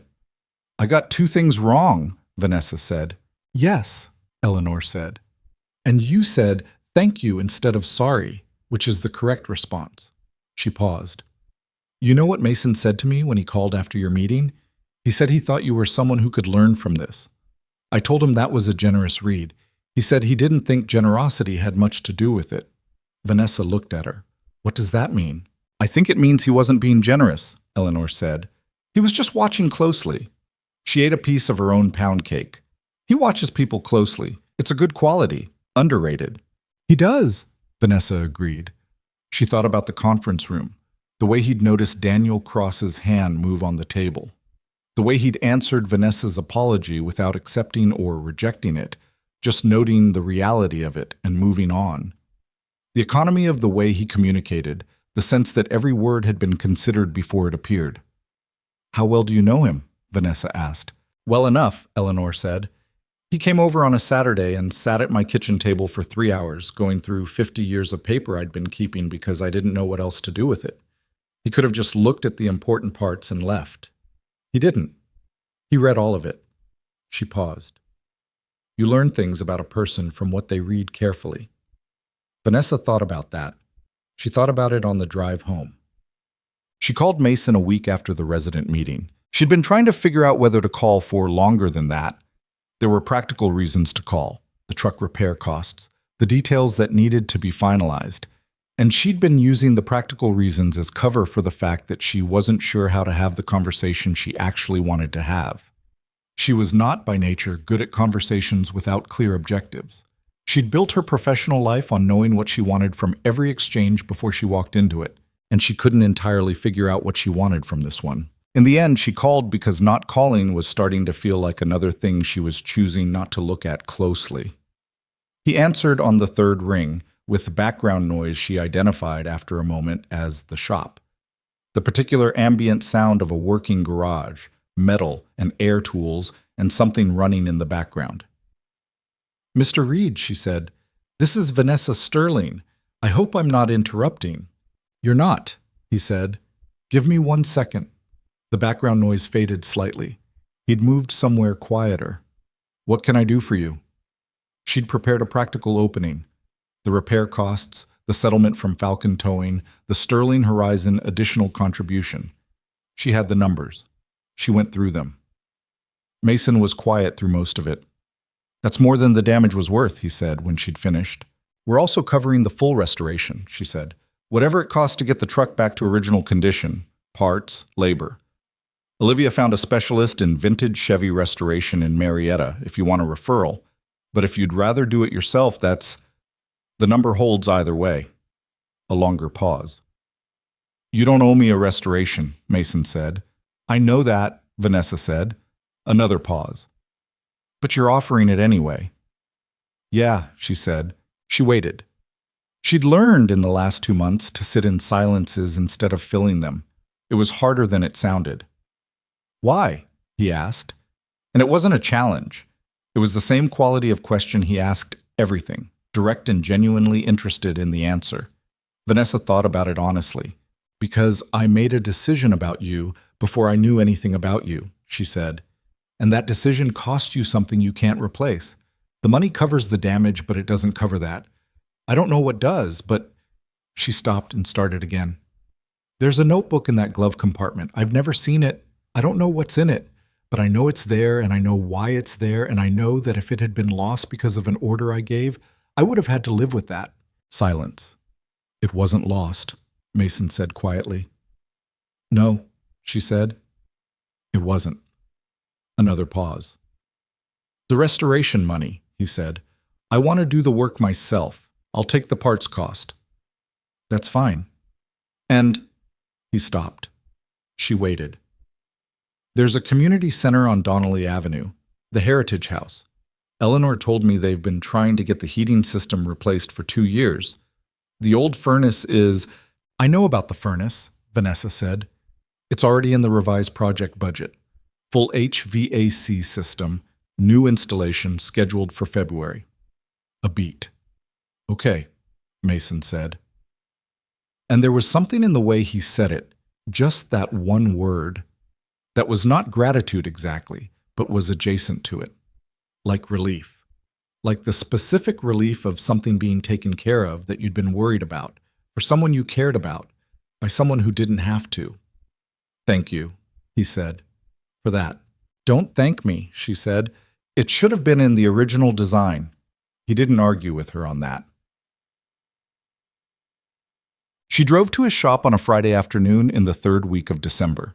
She'd told herself she was going for practical reasons, to drop off a signed copy of the settlement agreement, which could have been handled by courier but which she'd decided, somewhere between her desk and the parking garage, to handle in person. It was the kind of decision that only makes sense if you're honest about why you're making it, which she was trying to be. The shop was in Decatur, on a commercial strip between a tire place and a dry cleaner, with a hand-painted sign above the bay doors that said, "Reed Auto," the lettering slightly uneven in a way that felt deliberate rather than careless. The kind of sign you make yourself because having someone else make it doesn't feel right. 2 of the 3 bays were occupied.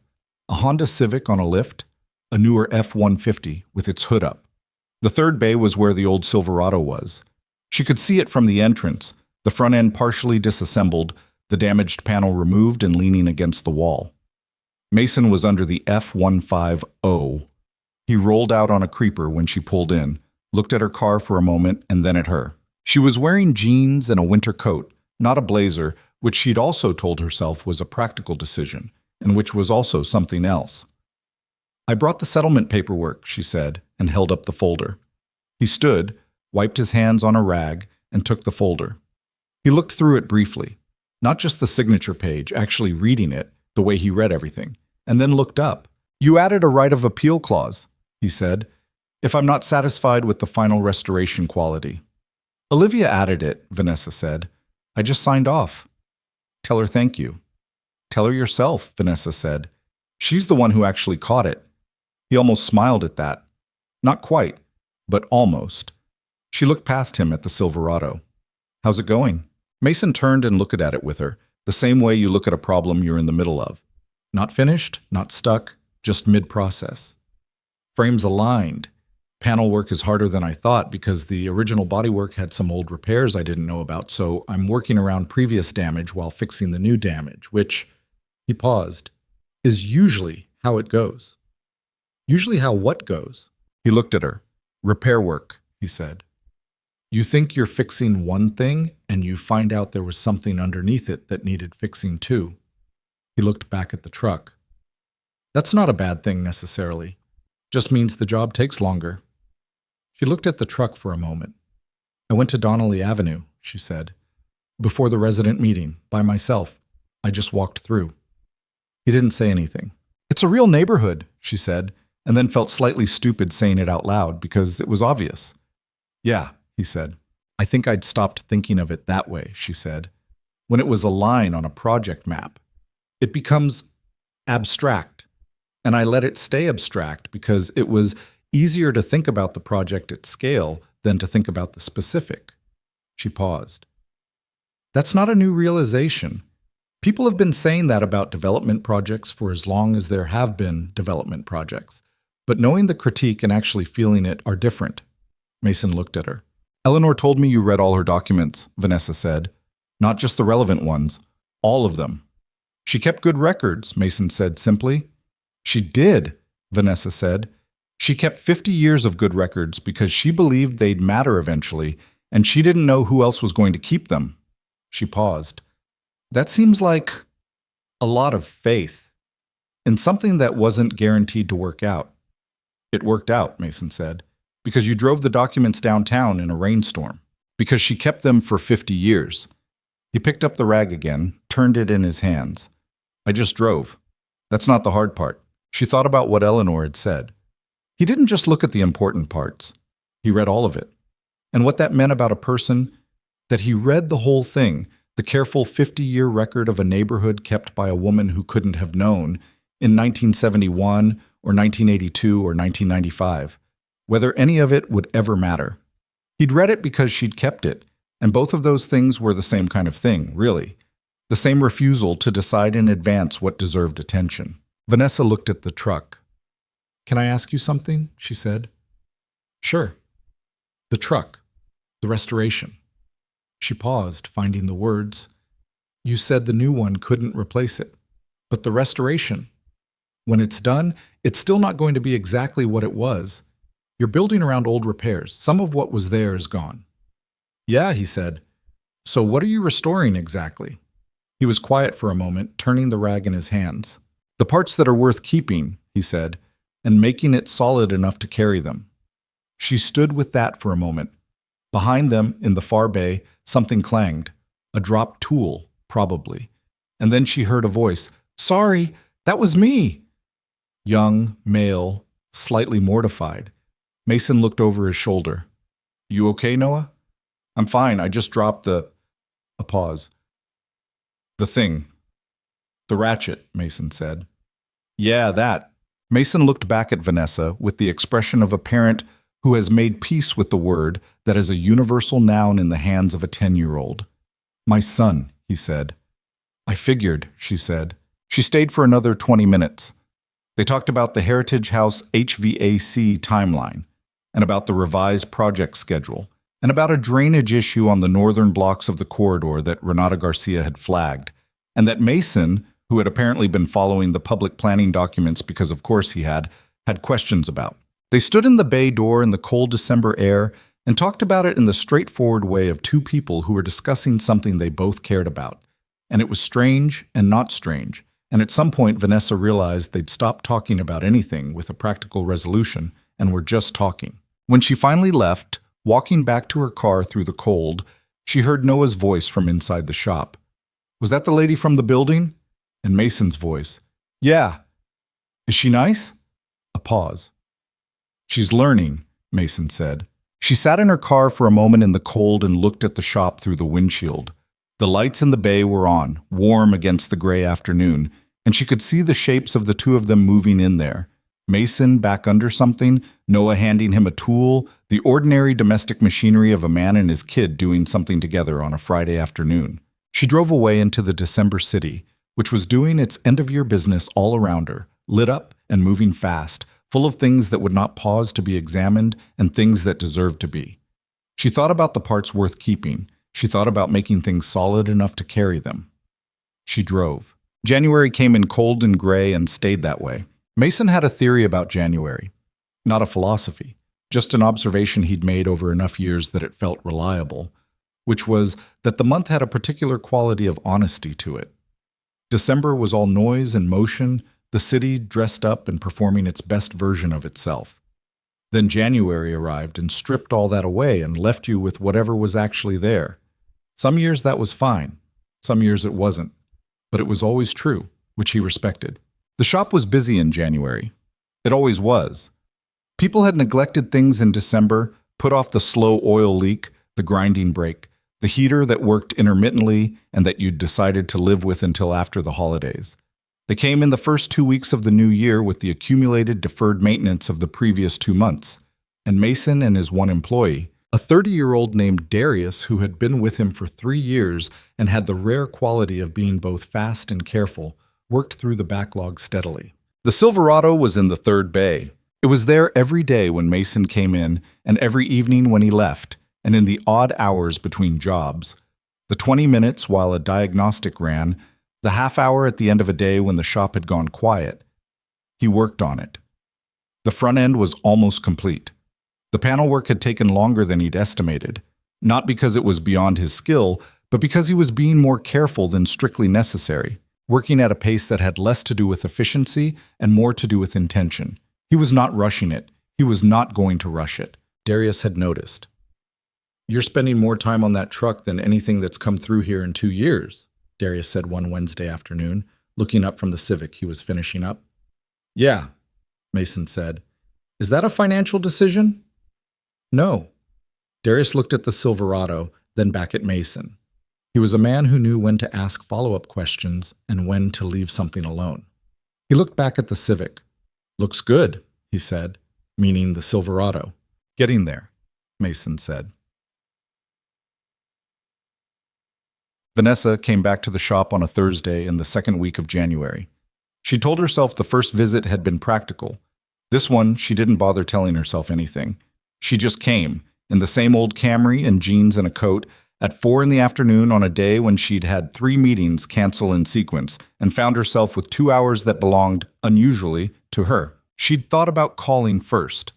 Then she thought about what that phone call would sound like and decided to just go. Mason was working on a pickup, someone else's, newer, an F250 with an exhaust issue, when she pulled in. He looked up from under the hood the same way he had the first time, with the unhurried attention of someone who processes things before he responds to them. "Hey," he said. "Hey," she said. "I was in the area." He looked at her. "That's not entirely true," she said. "Okay," he said, without judgment. He went back to the F250 for a moment, made an adjustment, then stepped back and wiped his hands. "Coffee's in the office. It's old." "That's fine," she said. She got herself a cup of coffee from the machine in his small back office. It was old, dark enough to stand a spoon in, the kind of coffee that had been sitting long enough to develop a personality, and came back to the bay and stood near the Silverado. The progress since December was visible. The front end had come back together. Both panels were on. The headlight housing was new, bright against the weathered paint on the rest of the cab. The frame alignment was done. She could see the geometry of it, the way the truck sat level and true now. All 4 corners making the same argument with the ground. The driver's side door no longer had the scrape from the toe. Someone had taken this time to blend the repair into the surrounding paint with a patience that made the damage nearly invisible. "It's looking like itself again," she said. Mason came and stood beside her, looking at the truck with the particular expression of someone assessing work. Not satisfied, not dissatisfied, just honest. Almost, he said. Paint's next, and then the interior's got some things I've been wanting to fix for a while, so I'll do those while I have her apart. You said you'd been wanting to fix the interior for a while, she said. Before all this. Dashboard crack, couple of other things. So you're fixing things that had nothing to do with the damage.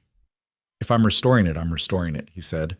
He said it simply, without drama, the way he said most things. She drank the terrible coffee and looked at the truck. I met with the Heritage House Board last week, she said. The HVAC contractor is scheduled for February 15th. Eleanor made me walk through the whole building first before she'd let me sit down. Mason looked at her. And the furnace room looks like a scene from an industrial horror film, she said. It's a miracle that thing has been running at all. Eleanor told me, Mason said. 2 winters ago, it stopped completely for 10 days. She brought in space heaters. There were kids in that building. Vanessa was quiet for a moment. There's more I want to do out there, she said, beyond what's already in the project budget. Not as sterling horizon as... She stopped, finding the right word. I don't know. Just as someone who should have been paying attention sooner. Mason looked at her. You have money. I do. Then use it, he said. Not dismissive, practical. But ask Eleanor what she needs before you decide what to give. That's the part people usually skip. I know, she said. I'm learning not to skip it. He looked at her with something that was not quite approval, but was in that neighborhood. What did she say when you asked her? Vanessa said. The first time. What she needed. She said she needed someone to sit down and read her papers, Mason said. That's it. That was the whole thing. Nobody had sat down and actually read them. He paused. She had the answer the whole time. She just needed someone to take it seriously. Vanessa thought about that for a while, standing in the January light coming through the bay doors, holding a cup of coffee that had been sitting too long, and neither of them said anything for a minute, which was comfortable in a way that surprised her slightly. Can I ask you something personal? She said. He glanced over. Probably. How do you do it? She said. I don't know how to ask this without sounding like I'm asking a self-help question. Then ask the self-help question, he said. She looked at him. He wasn't mocking her. He was just telling her to say the actual thing. How do you stay level, she said, in situations that would make most people lose it? The morning at my building, the truck being towed, the damage. You never... She paused. You never blew up. You never made it about yourself in a way that would have been completely understandable. I watched you in that conference room when Daniel was trying to dismiss you, and you just... I was angry, he said. She stopped. I was angry the whole time, he said. I don't have some system. I was standing on that parking lot, watching them take my truck, and I was angry enough that I had to focus really hard on breathing for about 30 seconds. He paused. But I had something to do. I had documents that needed to get into the right hands, and there were people depending on that happening. When you have something specific to do, it's easier to put the anger in a different pocket for a while. And when you don't have something specific to do? He was quiet for a moment. Then it's harder, he said. She absorbed that. It was the most honest answer he could have given, and she knew it. And she thought she'd been half expecting something more composed, some framework, some hard-won wisdom packaged into a transferable lesson. Instead, she'd gotten, I was angry, I had something to do, it's harder when you don't. Which was real, and which was also applicable in every direction she pointed it. My father used to say something, she said. She hadn't planned to say this. It came out the way things come out when you're not managing yourself carefully. He said the problem with running things is that you start to feel like the running is the point, and then the things you were running for, they get further away. Mason was quiet. He built this company, she said. He was running it for 10 years before he got sick. I think by the end he'd forgotten what he'd started it for. He just ran it because that was what he knew how to do. She paused. I took it over and I told myself I wasn't going to do that. And then I looked up and it was 6 years later and I was looking at a truck in my parking lot and deciding it didn't belong there based on nothing. What'd he start it for? Mason asked. Build things, she said. Real things. Things people could live and work in. He grew up in public housing in Birmingham and he always said he wanted to do it better, not just cheaper, better. She paused. I think he meant it. I think somewhere in the execution it got abstract. Does it feel like that to you? Mason said. Now? She thought about the Heritage House board meeting, about Eleanor walking her through the building before she'd let her sit down, about Thomas Reeves and the 2 weeks he'd spent wondering if he was going to have to call his daughter home from college. Less than it did, she said. She started coming by the shop on Thursdays. Not every Thursday, 2 out of 3, roughly, and she didn't examine the scheduling too closely because examining it would have required naming something she wasn't quite ready to name. She told herself it was because the East Side project had ongoing connection to Mason. He'd been the one to bring the compliance issues forward. The resident community trusted him. There were occasional practical reasons to be in contact. These reasons were real. They were also not the whole story, and she knew it. What she could say, factually, was that the shop had become one of the few places she went where nobody wanted something from her, where the conversation was about things that weren't filtered through institutional agenda, where she could stand in a bay door and drink bad coffee and say things without calibrating them first. That was rarer than it sounded in the life she led. Noah got used to her. This happened incrementally, the way kids get used to things, not through a decision but through repetition. The first few Thursdays, he'd treated her with the watchful assessment of a child who has learned not to invest in adults who appear and disappear. He would look up, acknowledge her, and return to whatever he was doing with a neutrality that was clearly somewhat practiced. She'd noticed it and hadn't pushed against it. She just kept showing up and kept acting the same way each time, which was the only approach she had. About 3 weeks in, Noah asked her what she did. "I run a development company," she said. "We design and build things. Buildings, mostly. Neighborhoods." He thought about this. Like houses? Apartment buildings, community spaces, commercial spaces, big projects. "Is that like being an architect?" "Architects design the buildings," she said. "I figure out what to build and where and make sure the money works and the permits are right and all the pieces come together." "That sounds like project management," Noah said, with the authority of a 10-year-old who had recently encountered the term somewhere and deployed it at maximum opportunity. Vanessa blinked. Yes, actually. At a certain level, yes." Noah nodded like this confirmed something. "My dad says project management is underrated." "Your dad is correct," she said.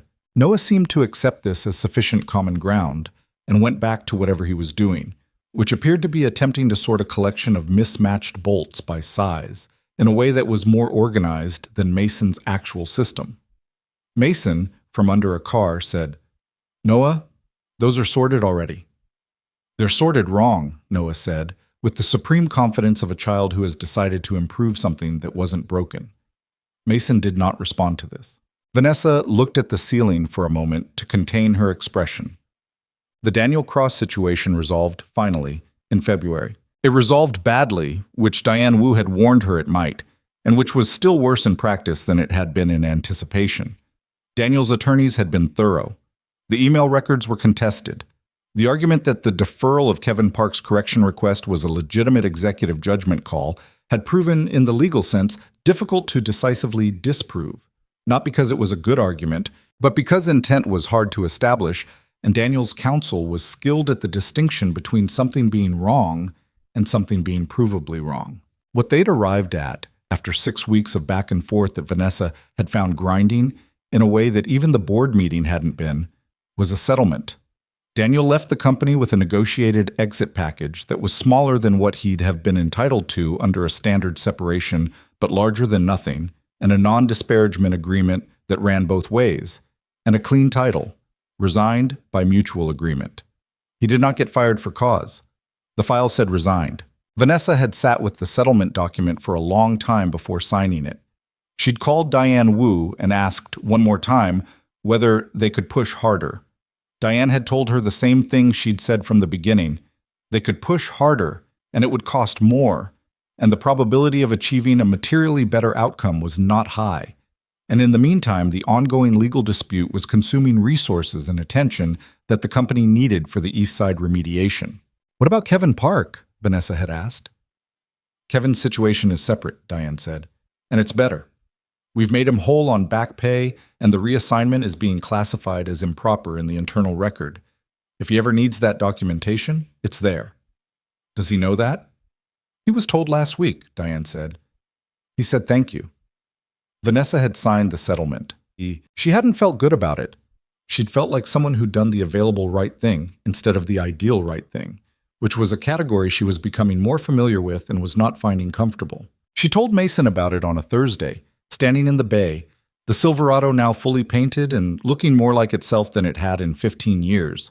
The arrival blue restored to something close to the original shade, which Mason had matched by pulling the original factory code from the door jamb and cross-referencing it with a supplier who specialized in vintage colors.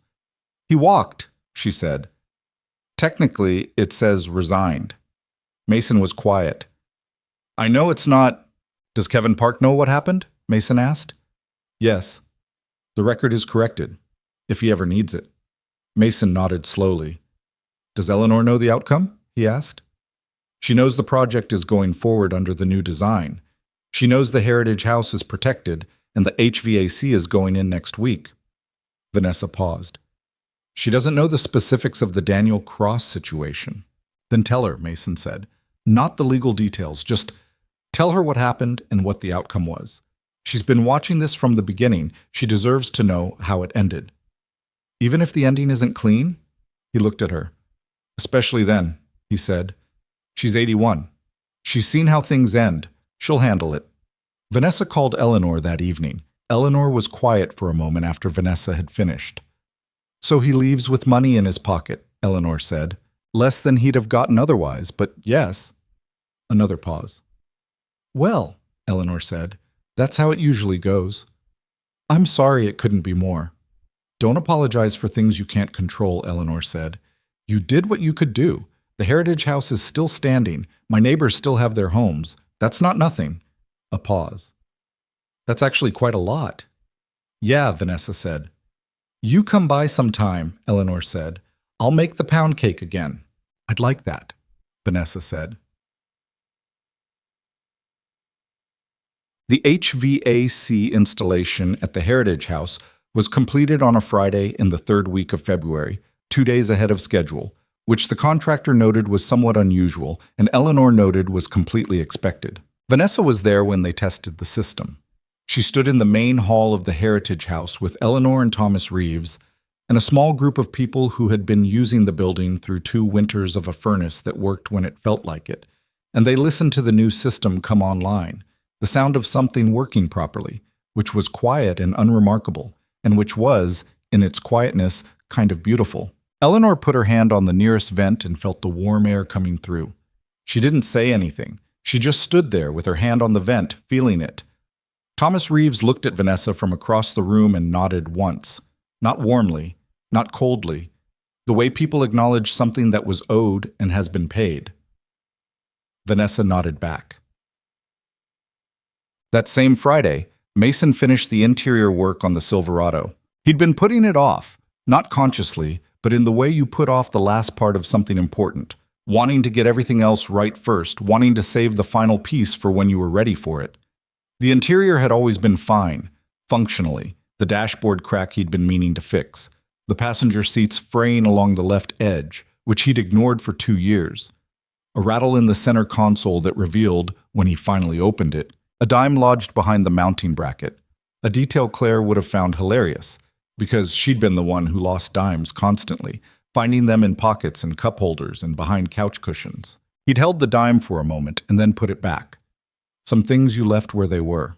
The dashboard he'd repaired with a vinyl repair kit he'd ordered specifically for the color match, working in 2 sessions to get it right, and the result was not invisible. If you knew where to look, you could see the repair, but it was solid and it was done. The seat he'd restitched along the frayed edge with a leather needle and matching thread, working slowly, which was not a skill he'd had before Claire died, and had taught himself afterward for reasons he'd never entirely articulated. The rattle in the console was solved by the removal of the dime. Friday evening, after Darius had gone home, Mason sat in the driver's seat of the Silverado. He hadn't sat in it since October. He hadn't realized that until now. Hadn't quite registered that the truck being in the shop had meant he never actually sat in it, never occupied the driver's seat since the morning they'd towed it out of the Sterling Horizon lot. He'd worked on it from every angle. He'd never sat in it. He put his hands on the steering wheel. The truck didn't run yet. He hadn't started the engine since bringing it in from the impound lot. There were still things to check before he'd turn it over. But sitting in it was different from having it on a lift. Sitting in it was being in it. He looked at the repaired dashboard. He looked at the rear-view mirror, the pine tree air freshener still hanging there, still odorless, still twisting slightly because he'd left the driver's door open and there was a draft. He opened the glove compartment. The notebook was there. He'd moved it to his office safe the day after he brought the truck back from impound, and he'd returned it to the glove compartment just this week, when the work was far enough along that it felt right. He took it out. He opened it. He hadn't opened it in 7 months. He was careful about how often he opened it, for the same reason you're careful about anything you can't replace.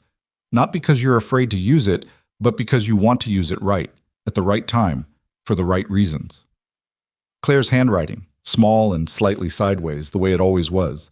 She pressed harder on pen than most people, so the letters had a slight texture you could feel with your fingertip. He turned to the truck pages. She'd kept notes about the truck the way she kept notes about everything. Not systematically, just observations when they occurred to her. Gerald is making a noise. Mason says it's normal. I said, describe normal. He said, like that, direct quote. He turned a few pages. Coast trip. Noah slept the whole way there, which, given what he was like for the 3 hours before we left, was either a miracle or a coping mechanism. Gerald behaved perfectly. I told Em that the truck likes the highway. He said the truck doesn't have preferences. I said he's wrong. He sat in the driver's seat and read for a while. When he looked up, it was fully dark outside, and the shop was lit from within, and it had been quiet for he didn't know how long. He sat there for another minute. He wasn't sad exactly. Or he was sad, but it was the kind of sadness that had air in it, that didn't close things down. He'd learned to tell the difference. He closed the notebook, put it back in the glove compartment. He got out, locked the truck, and went to call Noah, who was at a friend's house and needed to be picked up by 8. Vanessa was at the shop the following Thursday. Mason had called her Tuesday, which was not usual. She typically just appeared on Thursdays, and he typically didn't call, and said the truck was almost ready and she should come by if she wanted to see it before he drove it home. She'd said yes without the pause she probably would have taken 2 months ago. When she arrived, the Silverado was out of the bay and parked in front of the shop, on the flat concrete apron in front of the bay doors, under the late February sky that had finally, grudgingly, moved toward something closer to light. She stopped when she saw it. The paint was the thing that hit her first. Arrival blue, restored, not brand new, not factory floor perfect, but the color as it had been before 15 years of weather and sun had taken it down to tired gray. Deep and clean and correct, the shade that made the lines of the old truck make sense, that completed something. The chrome on the mirrors had been polished. The headlights were clear. The front end sat straight and true, both panels flush, the geometry right. It looked like a truck that had been taken care of. It looked like something someone valued. Mason was standing a few feet away, watching her look at it, with his arms crossed and the expression he wore when he wasn't sure yet whether something was right. It looks, she started. It's not done, he said. Engine needs another check before I run it regular, but, he paused. Close. She walked around the truck slowly. She looked at the driver's side door where the toe scrape had been. Gone, blended into the restored paint with a patience she could almost feel. She looked at the panel, the headlight housing. She stood at the back and looked at the proportions of it. It looks like itself, she said. Yeah, he said, and there was something in his voice, not relief exactly, but the release of a thing you've been holding without entirely knowing you were holding it. She looked at him. He was looking at the truck with the expression of someone who hasn't quite given himself permission to be satisfied yet, but is close to it. His jaw was set. His hands, holding his arms crossed, had relaxed slightly. Are you going to get in it? She asked. In a minute, he said. She understood that. Some things you waited for. They stood in the February cold for a moment, looking at the truck together, and the city did its usual business around them. A car passing on the street, the sound of something in the tire shop next door, the thin winter light doing its best with the afternoon. I owe Eleanor a visit, Mason said. She'd like that, Vanessa said. She asked about you at the HVAC day. I told her the truck was almost done. What'd she say? She said good, like it was obvious. Vanessa paused. Like of course it would be done. Like that was never in question. Mason looked at the truck. She's right, he said. Well, Noah came out of the shop at that point, through the side door that connected to the office, carrying 2 cans of soda he'd extracted from somewhere and distributing them with the authority of a child who has decided he's hosting. He handed one to Vanessa and one to his father and kept nothing for himself, which meant he'd already had one inside, which Mason registered and decided not to address. It looks good, Noah told the truck, as if speaking to it directly. Yeah, Mason said. Noah looked at Vanessa. My dad won't admit when something looks good until he's checked it 3 more times, he said confidingly. I know, Vanessa said. I've noticed that about him. Mason looked between the two of them. You're ganging up on me, he said. We're agreeing with each other, Noah said. That's different. Mason opened his soda. He looked at the truck, and then at his son, and then at the woman who had ordered his truck towed 4 months ago and was now standing in front of his shop in the February cold, holding a soda she hadn't asked for with the slightly uncertain ease of someone who was getting used to a new version of herself. And he thought about the word different and whether it was, in fact, different from ganging up, and decided that probably depended on who was asking. Go finish your homework, he told Noah. It's done, Noah said. Go check it. Noah took his soda and went back inside with the particular gait of someone who knows they've been outmaneuvered and is choosing to accept this gracefully. Vanessa was almost smiling. He's something, she said. He is, Mason said. He looked at the truck one more time, uncrossed his arms, reached into his jacket pocket and pulled out the keys. He held them for a moment, looked at Vanessa. You want to see if she starts? He said. It was a simple question. It was also, she understood, in the way she'd learned to understand the things he said simply, more than that. An offering of something, a small and specific one, the kind that costs something real precisely because it doesn't announce itself. Yeah, she said. I do. He walked to the driver's door and opened it. It swung clean now, no grinding, and got in.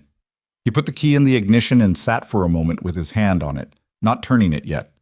Vanessa stood outside near the front and watched through the windshield. He turned the key. The engine caught on the first try. A deep, even sound. Not the rattling complaint of October, not the metallic shudder on shutdown, but something steady and clear. The sound of an engine running the way it was supposed to run. He let it idle, listening to it, one hand still on the steering wheel and his eyes on the middle distance. He sat there for 30 seconds, just listening. Then he put it in park and shut it off and got out, and he stood beside the truck with his hand flat on the hood, feeling the warmth of the engine through the metal. Vanessa didn't say anything. She'd learned in the last few months that some moments weren't improved by words. Noah appeared in the bay door, having apparently decided that homework verification was complete. Did it start? He called. First try, Mason said. Noah pumped his fist once, which was exactly the right response, and Mason looked at the truck one more time with his hand still warm on the hood, and the February light came down thin and clear, and the city went about its business. And in the small space of a repair shop on a commercial strip in Decatur, something that had been broken for a long time was whole again. Not perfect, not brand new. Whole. March came in the way March always does in Atlanta. Uncertain, a little restless. The city not quite ready to commit to spring, but tired enough of winter to start leaning toward it. Some mornings were cold enough that you could still see your breath at 7 a.m. By afternoon, the sun would push through and the temperature would climb 15 degrees, and you'd be standing in your jacket wondering if you'd overdressed. It was the kind of weather that required you to make small decisions constantly, which Mason had always thought was either training or punishment depending on the day. He drove the Silverado to Eleanor Marsh's house on a Saturday morning in the first week of March. He'd called ahead, which Eleanor had told him was unnecessary. You don't need an appointment to visit, Mason. This isn't a dentist office. But he called anyway because that was how he was. He arrived at 10, parked in front of the house on Donnelly Avenue, and sat in the driver's seat for a moment before getting out. The street looked the same as it had in October, when he'd driven here with the documents she'd given him. The same houses, the same oaks losing the last of their dead leaves, The same sense of a neighborhood that had been here long enough to have a settled permanence. Not frozen, not unchanged, but rooted. The demolition notices were gone from the doors. He could see at the end of the block the Heritage House with its windows lit from inside. And from here, even closed, he could imagine the new heating system running quietly inside it.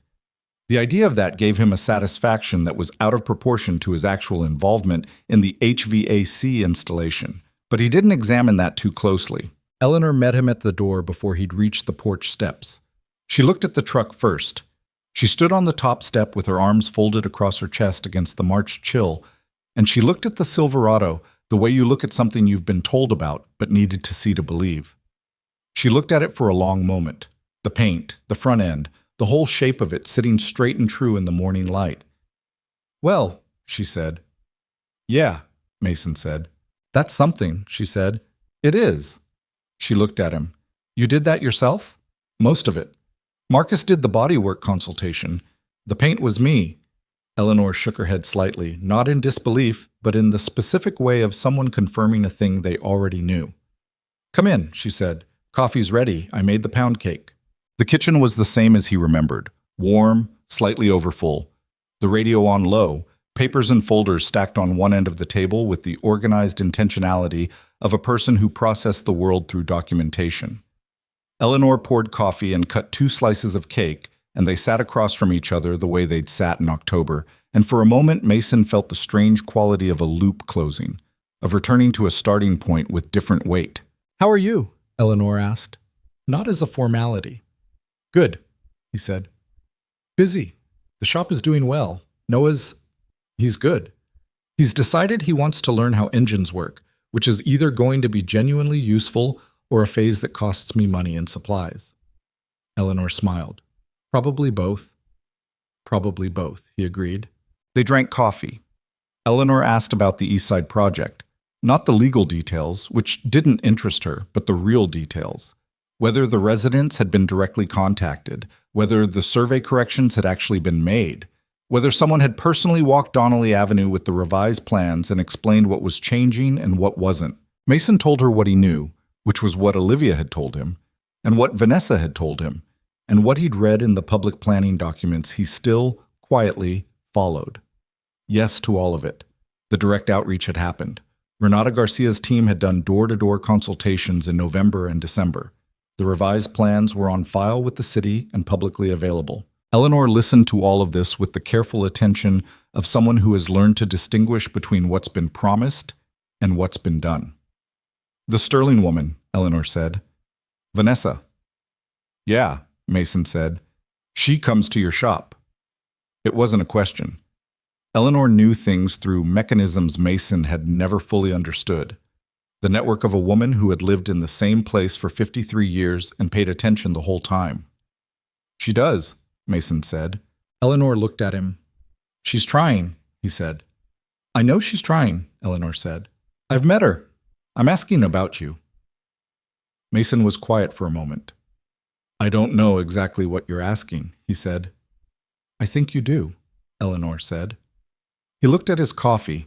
Eleanor had the particular patience of someone who was willing to wait as long as necessary, which meant that trying to wait her out was essentially futile. "She's different than I thought she was," Mason said. "Or maybe she's becoming different. I'm not entirely sure which." "Does it matter which?" He thought about it. "Maybe not," he said. Eleanor nodded slowly, as if this confirmed something. She ate a piece of pound cake. She looked at him with the directness that he'd learned over these months was her primary mode of communication. Not unkind, just straight. "You're allowed to let people in, Mason," she said. "That's not a betrayal of anything." He didn't say anything. "I knew Claire," Eleanor said quietly. "Not well. She came here once, with you, years ago, before Noah was born. You were looking at a car parked outside.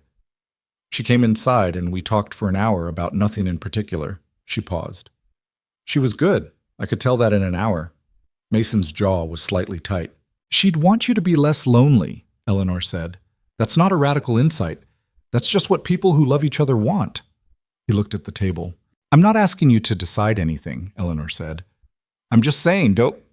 Don't talk yourself out of something before it's had a chance to be anything. She paused. You drove 40 minutes in a rainstorm for me. You read 50 years of my papers. You're the most careful person I know with things worth keeping. Just make sure you're not being so careful that you keep your distance from something good. The radio played something low and old in the background. Outside, a car passed on Donnelly Avenue. The Heritage House sat at the end of the block, solid and warm. Mason looked up at Eleanor. You always this direct? He said. I'm 81, she said. I don't have time not to be. He thought about what Eleanor said on the drive home. He didn't arrive at any conclusions, which was typical. He processed things slowly, held them, turned them over. Noah was at a friend's house until 4 and the shop was closed on Saturdays, so Mason drove without a destination for a while, which he rarely let himself do. He drove past the East Side corridor. He hadn't done this deliberately, but he wasn't surprised when he found himself there. He drove slowly down the blocks that were scheduled for renovation. The industrial section at the north end of the corridor, which had already been cleared and was showing the first signs of groundwork preparation, orange construction fencing and surveying stakes, and the organized disruption that preceded building. Then down toward Donnelly Avenue, which was quiet on a Saturday morning, the residents going about their weekend lives, the block unmistakably a neighborhood and not a project site. He parked briefly and looked at the Heritage House. The new HVAC system was in there, running warm, and he thought about Eleanor's hand on the vent. About 30 people sitting in folding chairs in that room, watching Vanessa answer questions without flinching. About the way Thomas Reeves had nodded. Not warmly, not coldly, just accurately. The way you acknowledge a debt that's been settled to the extent it can be settled. Some things couldn't be fully repaid. He understood that better than most people. But the attempt mattered.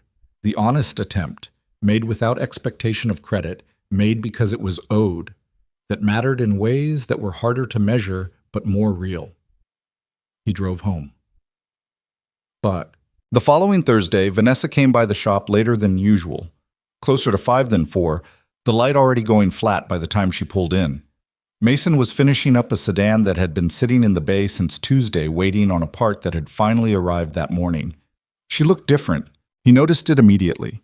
Not dramatically different, not visibly changed in any way he could have pointed to specifically, but there was something slightly less braced about her, something that had been held carefully for a long time and had been, recently, set down. Long week? He asked, not looking up from the sedan. Board approval came through today, she said. The full remediation plan. Everything. He looked up. The Community Investment Fund, the revised development timeline, the Heritage Preservation Protocol that applies to all future Sterling Horizon projects. All of it approved. It's done. It's actually done. He looked at her for a moment. How does that feel? He asked. She thought about it honestly, which he appreciated because she'd learned not to give him the easy answer. Like when you finish a really long job, she said. You know it's done, but your body doesn't believe it yet. He understood that exactly. There's something else, she said. He waited. I went to see Kevin Park. He was quiet. Not on company business, she said. Just, I went to his apartment. I knocked on his door. I told him directly that what happened to him was wrong and that I was sorry it happened on my watch and that I should have built something that made it impossible for someone to do what Daniel did to him. She paused. He was surprised. I think he expected a formal letter from legal. What'd he say? He said thank you, and then he said... She stopped, and something moved across her face that wasn't quite amusement and wasn't quite pain. He said, I'm still glad I flagged it, even with everything. I'd do it again. She looked at Mason. He's 26 years old, and he got reassigned and made to feel like he'd made a mistake, and he'd still do it again. Yeah, Mason said, that's... She stopped. That's the kind of person you want in your building, Mason said. I offered him his position back, she said. Full reinstatement, back pay, different team, direct reporting line to Olivia. He asked for 2 days to think about it. Did he take it? He called yesterday. He said yes. A small pause. He also said he had some questions about the audit protocols on the other active projects and whether those could be reviewed. I said yes to that too. Mason looked at her for a moment, then he went back to the sedan. Good, he said. It's not enough, she said, for what happened to him. It doesn't undo 3 months of... No, Mason said. It doesn't. But you did what you could do, and you did it directly, and you didn't make him come to you for it. He looked up again. That's not nothing. She absorbed this. Eleanor told me something, Mason said, returning to the sedan. Last Saturday. She said the honest attempt mattered even when the result wasn't clean. He paused. She didn't say it exactly like that. She said it in Eleanor's way, which involves more directness and less hedging, but that was the substance. Vanessa was quiet for a moment. She told me something too, Vanessa said. At the resident meeting, she said you read all her papers, not just the relevant ones. I know, Mason said. You told me that before. I know I did, Vanessa said. I think about it a lot. She paused. I've been trying to figure out why it matters to me. And I think it's because most people would have skimmed for the important parts. Most people would have taken what they needed and left the rest. And you didn't. She paused again. That's how you treat everything, isn't it? You read the whole thing. Mason didn't answer right away. He tightened a bolt, checked the torque, moved to the next one. Some things deserve the full attention, he said finally. That's all. Spring moved in properly through March and into April, the way it does in Georgia. Tentatively at first, and then all at once, like the city had been waiting and then couldn't wait anymore. The trees on Donnelly Avenue put out new leaves. The construction on the north end of the East Side corridor proceeded on schedule, the skeletal framework of the first new building going up against the April sky. Mason drove the Silverado every day. It ran well.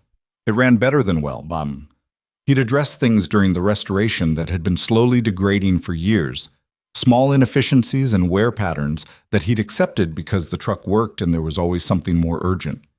Now it ran the way it had when Claire had driven it home from the dealership in 2003, 22 years old and newly in love with it, telling Mason she'd always wanted a blue truck and hadn't realized it until she saw this one.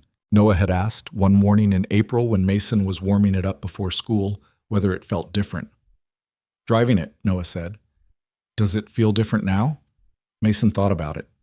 It feels like it's supposed to feel, he said. Maybe that's different. Noah had considered this with the seriousness he brought to things that he sensed mattered. Mom would like that it's fixed, he said. Not would have liked. Would like. Present tense, which was how Noah had always talked about Claire, and not as someone fixed in the past, but as someone whose preferences and opinions were still available for reference, still relevant, still real. Mason had nodded. Yeah, he said, she would. They drove to school in the restored Silverado on a Tuesday morning in April, and Noah told him 3 separate facts about construction equipment that he'd apparently been accumulating, and Mason listened to all of them and asked questions, and the truck ran even and clean on the Decatur streets, carrying them forward. The East Side corridor held a community groundbreaking ceremony in April. It was Renata Garcia's idea, and Vanessa had agreed to it immediately. Not the standard corporate groundbreaking with a ribbon and a few remarks and photographs for the press release. Renata had been very clear about what she thought of that format, but something actual. An afternoon event in the main hall of the Heritage House, open to anyone, with a presentation of the revised plans that was genuinely explanatory rather than promotional, and time for questions, and food that Eleanor Marsh had organized because Eleanor had opinions about what constituted adequate catering and was not shy about expressing them. About 60 people came. Thomas Reeves was there, Kevin Park was there, which surprised Mason slightly when he saw him, but made sense. He was part of the East Side team now, under Olivia, and he had more reason to be at this table than almost anyone. Eleanor was there in a chair near the front that someone had placed specifically for her, and she held herself with the particular authority of someone who has been through the fire and is still here to see the outcome. Mason came with Noah. They arrived a few minutes late because Noah had lost one of his shoes, not in the conventional sense of not knowing where his shoes were, but in the more specific sense of having put one shoe outside the back door for a reason he was unable to immediately articulate and then forgetting about it. And the resulting logistical delay had pushed them past the start time. They slipped into the back of the room while Renata was presenting the plans on a large screen at the front. Vanessa was near the front of the room, seated rather than standing, which Mason noted. She'd learned in these months that rooms like this weren't improved by the CEO standing at the front. She was there as a participant, not a presenter. Renata was the presenter. Renata, who was difficult and worth it, who had spent 11 weeks building something genuinely better. Noah looked at the presentation with real interest. He was at the age where large construction projects were legitimately exciting, and the East Side corridor plans, the buildings, the community spaces, the street-level design, were visually compelling enough that he leaned slightly forward in his chair, studying them. "Is that going to be real?" he whispered to Mason. "That's the plan," Mason said. "And the Heritage House stays?" "The Heritage House stays." Noah looked at the screen. "That's good," he said, with the simple finality of a 10-year-old who has assessed a situation and arrived at a verdict. During the question period, Thomas Reeves asked a pointed question about the demolition timeline for the industrial section and whether any of the displaced commercial tenants had been offered space in the new development. Renata answered it directly, including the parts that weren't fully resolved yet, which Thomas acknowledged with a nod that was slightly warmer than the one he'd given Vanessa in February. Incremental, but real. An older man in the back asked about parking, which caused a 5-minute detour into the specifics of the Northern Block streetscape design, which Renata navigated with impressive patience. A young woman Mason didn't recognize asked about community hiring targets for the construction phase, and Kevin Park, from the side of the room, answered before Renata had a chance to, quickly, clearly, with specific numbers. And Vanessa looked at him from across the room with an expression that was something close to quiet satisfaction. After the formal part ended and people moved to food and conversation, Eleanor found Mason near the back. She looked at Noah first. "This is your boy," she said. It wasn't a question. She'd been told. "Eleanor, this is Noah," Mason said. Noah, who had been briefed on Eleanor's role in the whole story, looked at her with the particular solemnity of a child meeting someone who matters. He held out his hand to shake, which he'd decided to do on his own, and Eleanor shook it seriously. "I hear you've been helping restore that truck," Eleanor said. "Yes, ma'am," Noah said. "Mostly I hand things and hold the flashlight." "That's a real contribution," Eleanor said seriously. Noah straightened slightly. Eleanor looked at Mason. "Good-looking boy," she said. "He has his moments," Mason said. "I can hear you," Noah said. Eleanor smiled, genuinely, openly, the kind of smile that arrived on her face rarely enough that you noticed it when it did. She patted Noah's shoulder and moved toward the food table, and Mason watched her go with the particular feeling of gratitude that doesn't announce itself but settles in quietly, the way warmth does. Vanessa found him near the window 20 minutes later, holding a plate of food he'd been eating slowly, while Noah had attached himself to the display of architectural models on the far side of the room and was interrogating Renata Garcia about the structural engineering with a focus that Renata, to her credit, appeared to find more interesting than annoying. "He's going to end up in construction," Vanessa said. "He's going to end up in whatever he ends up in," Mason said. "Right now, I'm just trying to make sure he has a vocabulary for it." She stood beside him at the window looking at the room. It was a good room, full of people who had a reason to be there, talking about something real, in a building that had been 7 weeks away from a demolition notice in October, and was now, by all available evidence, going to stand for another 60 years. "I want to tell you something," Vanessa said. She said it with the directness she'd developed, not performed, just real. She'd stopped managing her words with him sometime in January, and neither of them had acknowledged it, but both of them had noticed. He looked at her. "When I looked out the window in October and saw your truck," she said, "I made a decision about what I was looking at in about 5 seconds, and I was wrong about every part of it." She paused. "I've been thinking about why, and I don't think it was just arrogance, though it was that too. I think I'd been moving so fast for so long that I'd stopped being curious. Curious about specifics, curious about what was actually in front of me instead of what I'd already categorized." She paused. "You can run a company like that. You can build things like that. But you can't. You can't actually see anything." Mason was quiet. "I'm not saying I fixed that," she said. "I'm saying I know it's the thing, the real thing. And I didn't know it was the thing until you." He held her gaze for a moment. "You would have figured it out eventually," he said. "Maybe," she said, "but not before those houses came down. Not before the Heritage House was rubble." She shook her head slightly. "Don't let me off easy. I'm not letting you off easy, he said. I'm saying you're capable of learning. That's different. She looked at him. Eleanor said something like that to me, she said, in almost those exact words. Eleanor's usually right, he said. She really is, Vanessa said. She was quiet for a moment. Then, I looked up Gerald. He frowned slightly. What? Eleanor told me the truck had a name. I asked her what it was, and she said Gerald. She paused. I looked up whether there's a meaning. Apparently it means rules by the spear, which is either very wrong or somehow exactly right for an old truck. Mason looked at her for a long moment. Then he laughed. It was not a polite laugh or a social laugh. It came from somewhere real, the kind of laugh that arrives before you've decided to let it. And it lasted long enough that Noah looked over from across the room with an expression of pure curiosity. Vanessa was smiling, and the smile was not composed or professional. It was just a smile, the kind that happens when something is genuinely funny and you're genuinely there for it. Rules by the spear, Mason said. That's what it said, she said. He shook his head. Claire named him. She'd have loved that. I thought she might, Vanessa said quietly. He looked at her. There was a beat that was not awkward.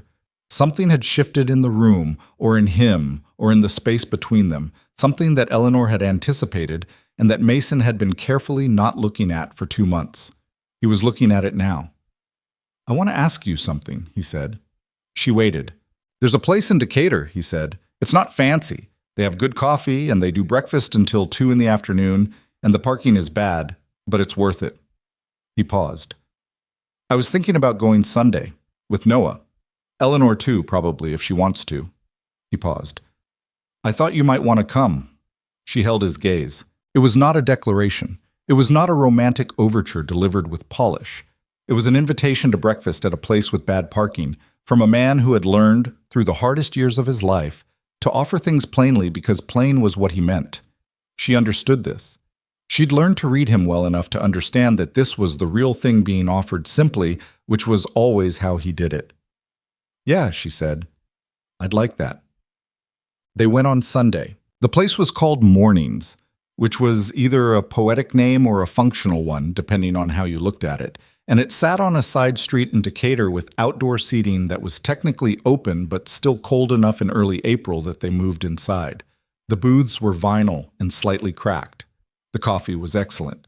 The menu was hand-lettered on a chalkboard in handwriting that suggested the person responsible had strong opinions about breakfast and modest confidence in their penmanship. Eleanor came. She arrived in a coat and hat, walked through the door, assessed the room, and chose the booth by the window without consulting anyone, which established the seating arrangement definitively. Noah slid in beside Eleanor, which surprised Mason slightly, but Eleanor accepted this without comment and spent the next 20 minutes discussing, very seriously, which combination of menu items constituted the optimal breakfast. Noah had opinions. Eleanor had more refined ones. They reached a consensus that involved eggs, biscuits, and something Eleanor called the correct amount of coffee, which she established as different for each person and was not negotiable. Vanessa sat across from Mason. She ordered black coffee, which the waiter brought in a ceramic mug that had been used enough to have earned its character. She wrapped both hands around it, which she always did. He'd noticed that about her, the way she held hot things with both hands like she was keeping them close. The morning came through the window at the angle that April mornings do, low and slightly gold, the particular light that doesn't last long but is real while it's there. They talked about nothing especially important. Eleanor told a story about the Heritage House's original furnace that was either horrifying or hilarious, depending on your relationship to heating systems, and which landed with the assembled table as both simultaneously. Noah told a long story about a situation at school that involved a misunderstanding about a science project and a papier-mâché volcano that had been more structurally ambitious than advisable. Mason listened and contributed where needed and watched his son talk, the way he always watched Noah talk, with the attentiveness of a parent who is trying to memorize things while they're still happening. Vanessa watched too. Not obviously, not in a way that called attention to itself. She watched Noah the way you watch something that you find genuinely interesting without an agenda for it. At some point, Noah said, to no one in particular, "This is a good breakfast." "Best decision you've made all year," Eleanor told him. I thought the truck looked really good, Noah said. Second best, Eleanor said. Noah thought about this. What's first? Eleanor looked at him with the expression of someone who has decided a 10-year-old is capable of the honest answer. Showing up, she said. That's always first. Noah nodded slowly, in the way he nodded when something landed deeper than he could immediately process. He'd think about it later, Mason knew. That was how his son worked. Things went in and came out days later, recontextualized, part of some ongoing internal conversation. Mason looked across the table at Vanessa. She was looking at him, not performing anything, not managing an impression, just looking, the way people look at each other when they've stopped pretending to look at other things. He thought about October.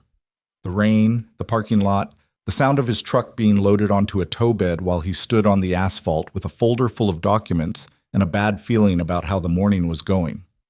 He thought about Eleanor's kitchen table and 50 years of papers, and a woman who had kept careful records of things that deserved to be remembered. He thought about a conference room on the 29th floor and Daniel Cross's hand moving slightly on the table. He thought about a green notebook in a glove compartment and an engine turning over on the first try in February light and a 10-year-old pumping his fist at the door of a bay. He thought about what got carried, not the damage. The damage could be repaired. The paint could be matched. The frame could be aligned. The panel could be replaced. Those things, with enough patience and the right tools and the willingness to do the work slowly, could be made right.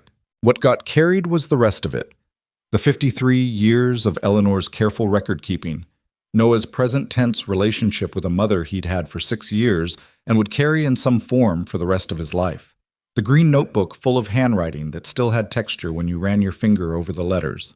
The things that couldn't be restored but could be tended, kept close, allowed to remain real. And the people, maybe.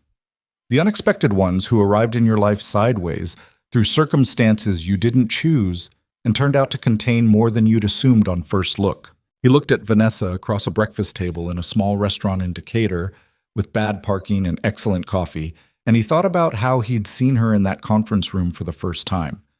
The composed precision of her, the blazer, the practiced stillness. And how that was real but not complete, not even close to complete, because people rarely were. He'd learned that from Claire and from Noah and from Eleanor, and from the years of working on things with his hands, that nothing real was only its surface, that the surface was where you started, not where you stopped. Vanessa had started somewhere wrong and moved, with real effort and without being asked, toward somewhere better. That wasn't nothing. In his experience, it was actually quite rare. She caught him looking. "What?" she said. "Nothing," he said. She studied him for a moment with the directness she'd never unlearned, the quality that had been hard and capable when he first encountered it and had become, through the winter months, something more textured. "You're doing the thing," she said. "What thing?" "The thing where you're thinking something and deciding whether to say it." He looked at her. "Rules by the spear," he said. She blinked. Then she laughed. The real laugh. The one that arrived before she could compose it, and it was the same as it had been in October. Unexpected and entirely her, the clearest thing he'd heard all morning. Eleanor, across the table, looked at the two of them with an expression of complete unsurprise. Noah looked between them with the specific confusion of a 10-year-old who has missed the reference. "What does that mean?" Noah said. "Ask me later," Mason said. "You always say that." "Because later is usually better," Mason said. Noah looked at Eleanor for adjudication. Eleanor shook her head slightly, signaling that this was above her jurisdiction, and returned to her coffee with the dignity of someone who knows when to stay out of it.